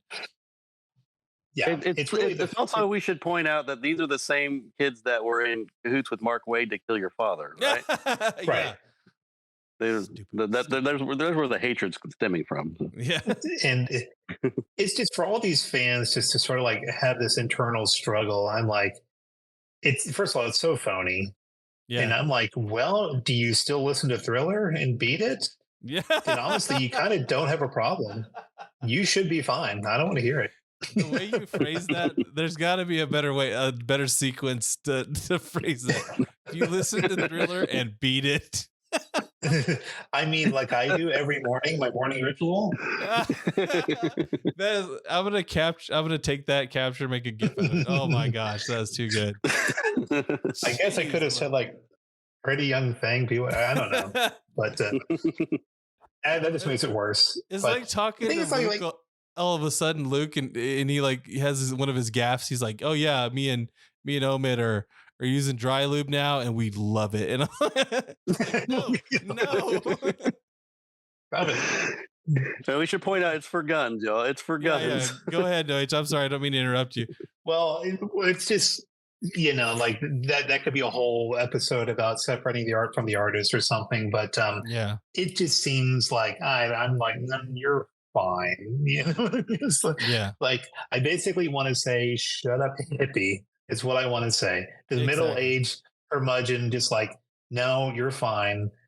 And like all the time, I see things in movies and TV shows. I'm like, that's kind of irritating to me, but I'm still able to watch it and not constantly go on Twitter or something. In fact, I've actually reduced the amount of online, commenting and things like for middle-aged people like ourselves who share the similar viewpoints. The amount of daily letting things slide that we have to do just to simply enjoy anything. Yes. It's like our struggle is real. Dang it. It's just like the Mark Wayne thing over again. I have to ignore so much hatred to be able to objectively look at something that it taxes me so bad. Yeah. There like so much. I'm like the whole Tim Drake thing's like, okay, whatever, fine. Just is the story good by itself? And 9 times out of 10, it's really not. You know what I mean? So I'm like, was it worth doing all of this? No redeeming quality here. It's just very little, and that's why it comes back to me. I'm like, it's treated like a gimmick, and it doesn't pay off. Mm-hmm. But as far as Harry Potter goes, I'm enjoying it. It's just pure fun, and people like.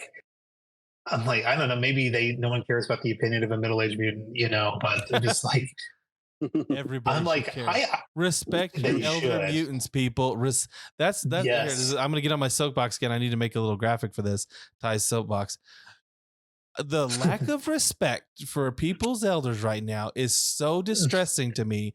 It infuriates me. Like I have an uncle, and I'm not gonna tell you what his name is, but every uncle that I have, the first thing I say is uncle and then their name. I have never broken from that. I always use their title first. If it's an aunt, I use their title first, and then I say their name, because maybe this is just Hispanic culture, but that respect for authority, that respect for title is very important to me. Like my nephews, they'll say Ty, and I'm like, no, it's Uncle Ty. Mm-hmm.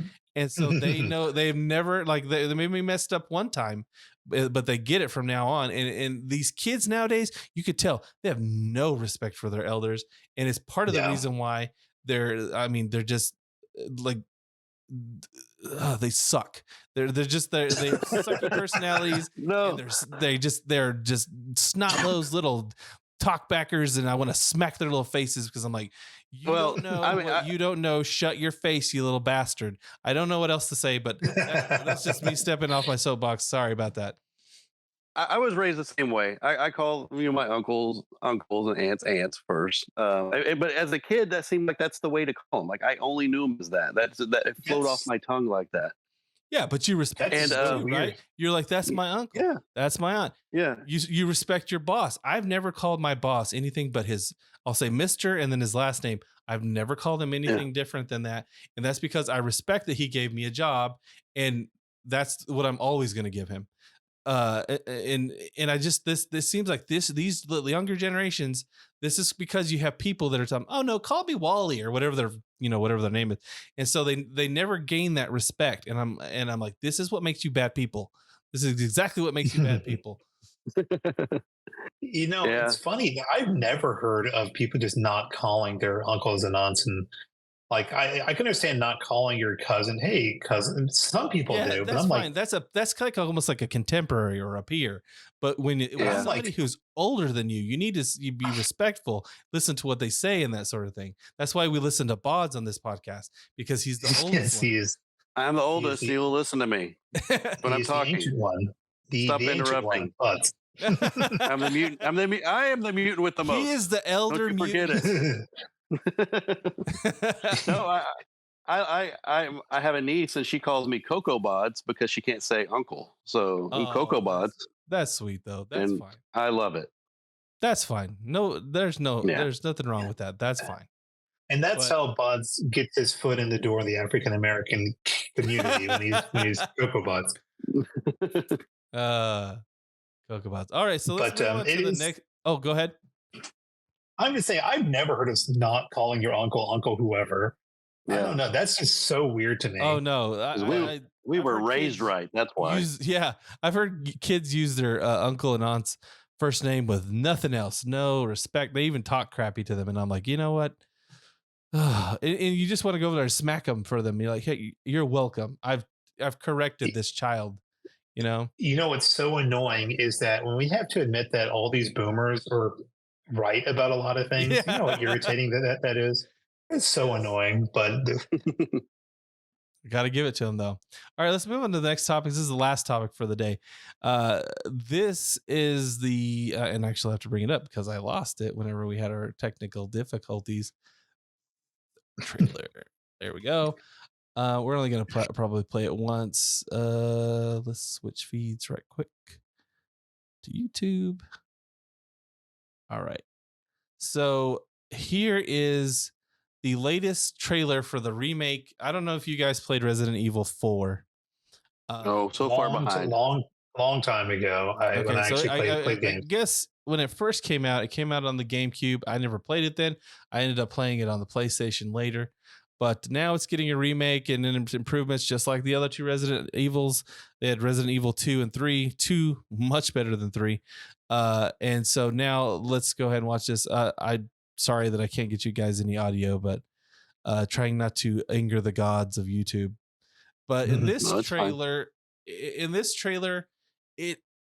there are some changes here to the story, I believe. But the original one, I mean, a lot of the characters I'm seeing are pretty faithful. Like that's the president's daughter. You have Leon Kennedy, which I think Leon, a lot of people might say like Chris Redfield is their favorite. I think of Chris Redfield as like the Captain America of the series, and the Leon Kennedy, to me at least, he's this in between like Batman and Nightwing for me. So I tend to like him more. He's also he's been in some of the better games. I mean, Resident Evil 2 and 4. 2 was great, and if you play the remake, you might gravitate towards him over Claire. My wife likes Claire, but I just I find him to be just a nice character. And in this one, in this video game, he heads off to, it kind of almost reminds me of Escape from LA a little bit, but he heads off to this I think it's Spain, or I think is it Madrid? I don't know. He heads off there to find the president's daughter, who I guess, I don't know if her plane crashed there or what happened. I honestly can't remember, but he's sent there to find her and to rescue her. And along the way, all this craziness ensues. He ends up getting infected, and I was like, oh, Escape from LA, he ends up getting infected by the Las Plagas virus, which there's a new, it's not that it's not the T virus or the G virus in this game. It's called Los Plagas, and it's a version of those. And what, most of the bad guys in this, their heads split open and this gross centipede like thing like pops out of their head and starts flailing about. And I don't know. I'm looking forward to this one because I liked 2. I thought that was a really good remake, because if you play the original 2, if you can't ever get a hold of them tank controls, I don't think you'll ever be able to get a hold of them tank controls, because they are tough. And that was always the stumbling block for me when I was a kid. I just sucked at that. Bodz, I know Bodz is better than that, because I think I watched him play Resident Evil. We actually, when we were kids, we would go to, I don't know, it would be Bodz's house or Robbie's house. I think it's usually Bodz's house. He'd bring his PlayStation over, and we'd all like, he'd go, okay, I got this game. It's Resident Evil 1 or 2 or whatever. Robbie was really into horror games at the time. And we would sit there and we'd have a crack at it, and we'd make fun of each other for sucking it. I usually was terrible. Until we got to Metal Gear Solid, then I upped my game, because stealth was my thing. But those tank controls, I could just never get used to them. So whenever they started remaking these things, it was really, really welcome. And the over-the-shoulder camera and all the quality of life improvements that this game brought, and the graphics and all that, which it wasn't a bad looking game when it came out, but Resident Evil 2 wasn't the best looking game. So when they remade it, I really enjoyed it in this format. And I think Bodz probably would be into this. No H, you might get a little seasick playing it, but I don't know. What are your thoughts, Bodz? Typically, or no H, go ahead. Well, typically, a lot of like FPS first person shooters is one of the reasons I kind of stopped playing games is like that was just most games were just first person, whatever. Even some of the third person would just make me dizzy. So I'm like, and plus I'm not really naturally gifted at them. I kind of suck at them anyway. MGS, I remember playing MGS. Yeah, that's what I was about to say. Yeah, I would play MGS. I was all about it. There's a period in my life I was just like really, not that I was ever really great at them. I don't think I'm not sure I ever beat a game, but like Sons of Liberty, I remember playing, and I don't think I ever beat it, but I remember liking it a lot. And that was enjoyable because there was a lot of the stealth isometric aspects. Yeah, and the God of War, at least the first one, and Uncharted. I'm like, okay, I can kind of get into this. And Resident Evil 4 was something I remember actually attempting to play. And what I will say about these games, another reason why maybe I don't play them a lot is not just because I'm maybe not great at them or the camera makes me dizzy, is that I'm kind of a wimp because horror games are just so freaking scary. Yes, I have that same issue. I get too involved with the character and I start to feel like I'm there. And oh my God, it's just like, it's like that episode. I don't know if y'all ever watched the TV show Spaced. With Simon Pegg. Oh, there's this episode that's like the second episode they play where that's the Resident Evil episode is what I call it. And there's this part where he's like, you see him and he's like all over his apartment with a shotgun and he's like taking out zombies.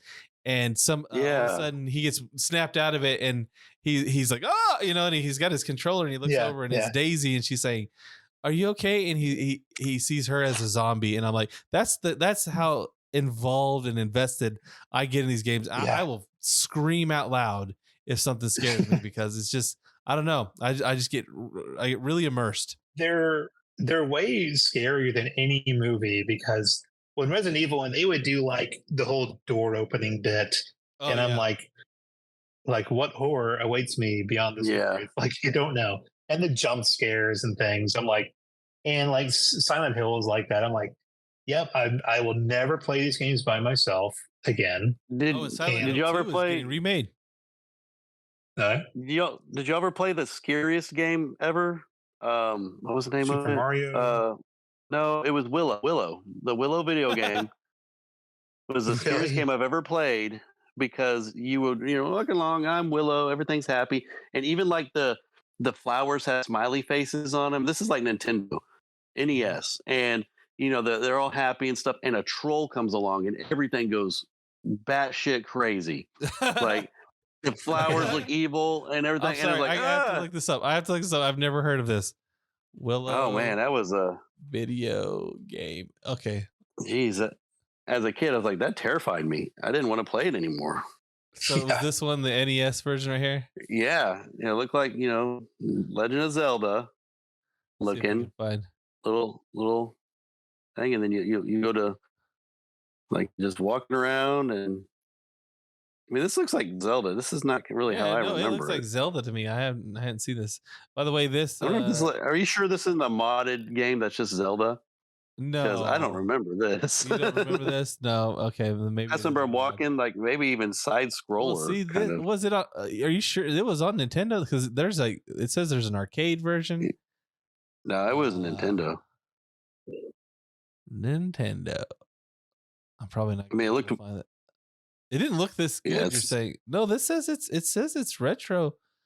It says this is the retro gameplay of the NES version. Maybe you like blocked it out because yours. So it was so. Maybe it did. I mean, yeah, but some of those old games. Yeah. Some of these old games, though, they were legit terrifying, like the Friday the 13th or Jason would come out and get you. Yeah, I remember that. And I remember for the Sega Genesis, Alien 3, I mean, it starts with just the heartbeat of like Ripley, I think. I'm like, good grief. I'm like very young playing this. And like, I think even like the Predator 2 game was funny and scary because you were whatever Tom Lovers, not Tom Lovers, Danny Lovers. Yeah. And you were him from the movie, right? And you were rescuing people. And when the predator would kill them, their like guts and limbs would fly at the screen. Oh yeah. And I think if I remember correctly, when you would rescue them, they would go, "Oh yeah," or something like that. Something ridiculous. Oh yeah. They were like super. They were super pumped about not dying. Oh yeah. Oh yeah. General Kale. General, yeah. Well, yeah, but that's what I think. I'm looking forward to this game. I don't know if you guys are. You probably are not in the Resident Evil series anymore, Bodz, but I'm so far behind. Yep, you're pretty behind. I think there's like 8 out now, and some of the newer ones that are first person are genuinely terrifying. But anyways, well, that's pretty much all that I had for this podcast. I really appreciate people listening in. Actually, podcast. We're gonna call it. I'm going to eventually make this a podcast. I just have to like host it and all that stuff. So, but right now I'm calling it show while it's just a show, and then maybe someday we'll start calling it a podcast for that. But I do appreciate everybody coming and listening to us. If you want to subscribe, that'd be great. If you liked the video, great. If you didn't, great. Baker Mark Wade, we apologize. Yeah, Mark Wade, I do not apologize for anything. I will fight to you. any 8-year-old girls we insulted. We apologize. Any British people we're sorry. I'm sorry. I have to remember not to be so harsh. She can do whatever she wants. That's perfectly fine. I just really I really am against it. But anyways, I'm your host, Ty, with Bodz and No H, and we're the Middle-Aged Mutants, and this is us signing off. Have a good one.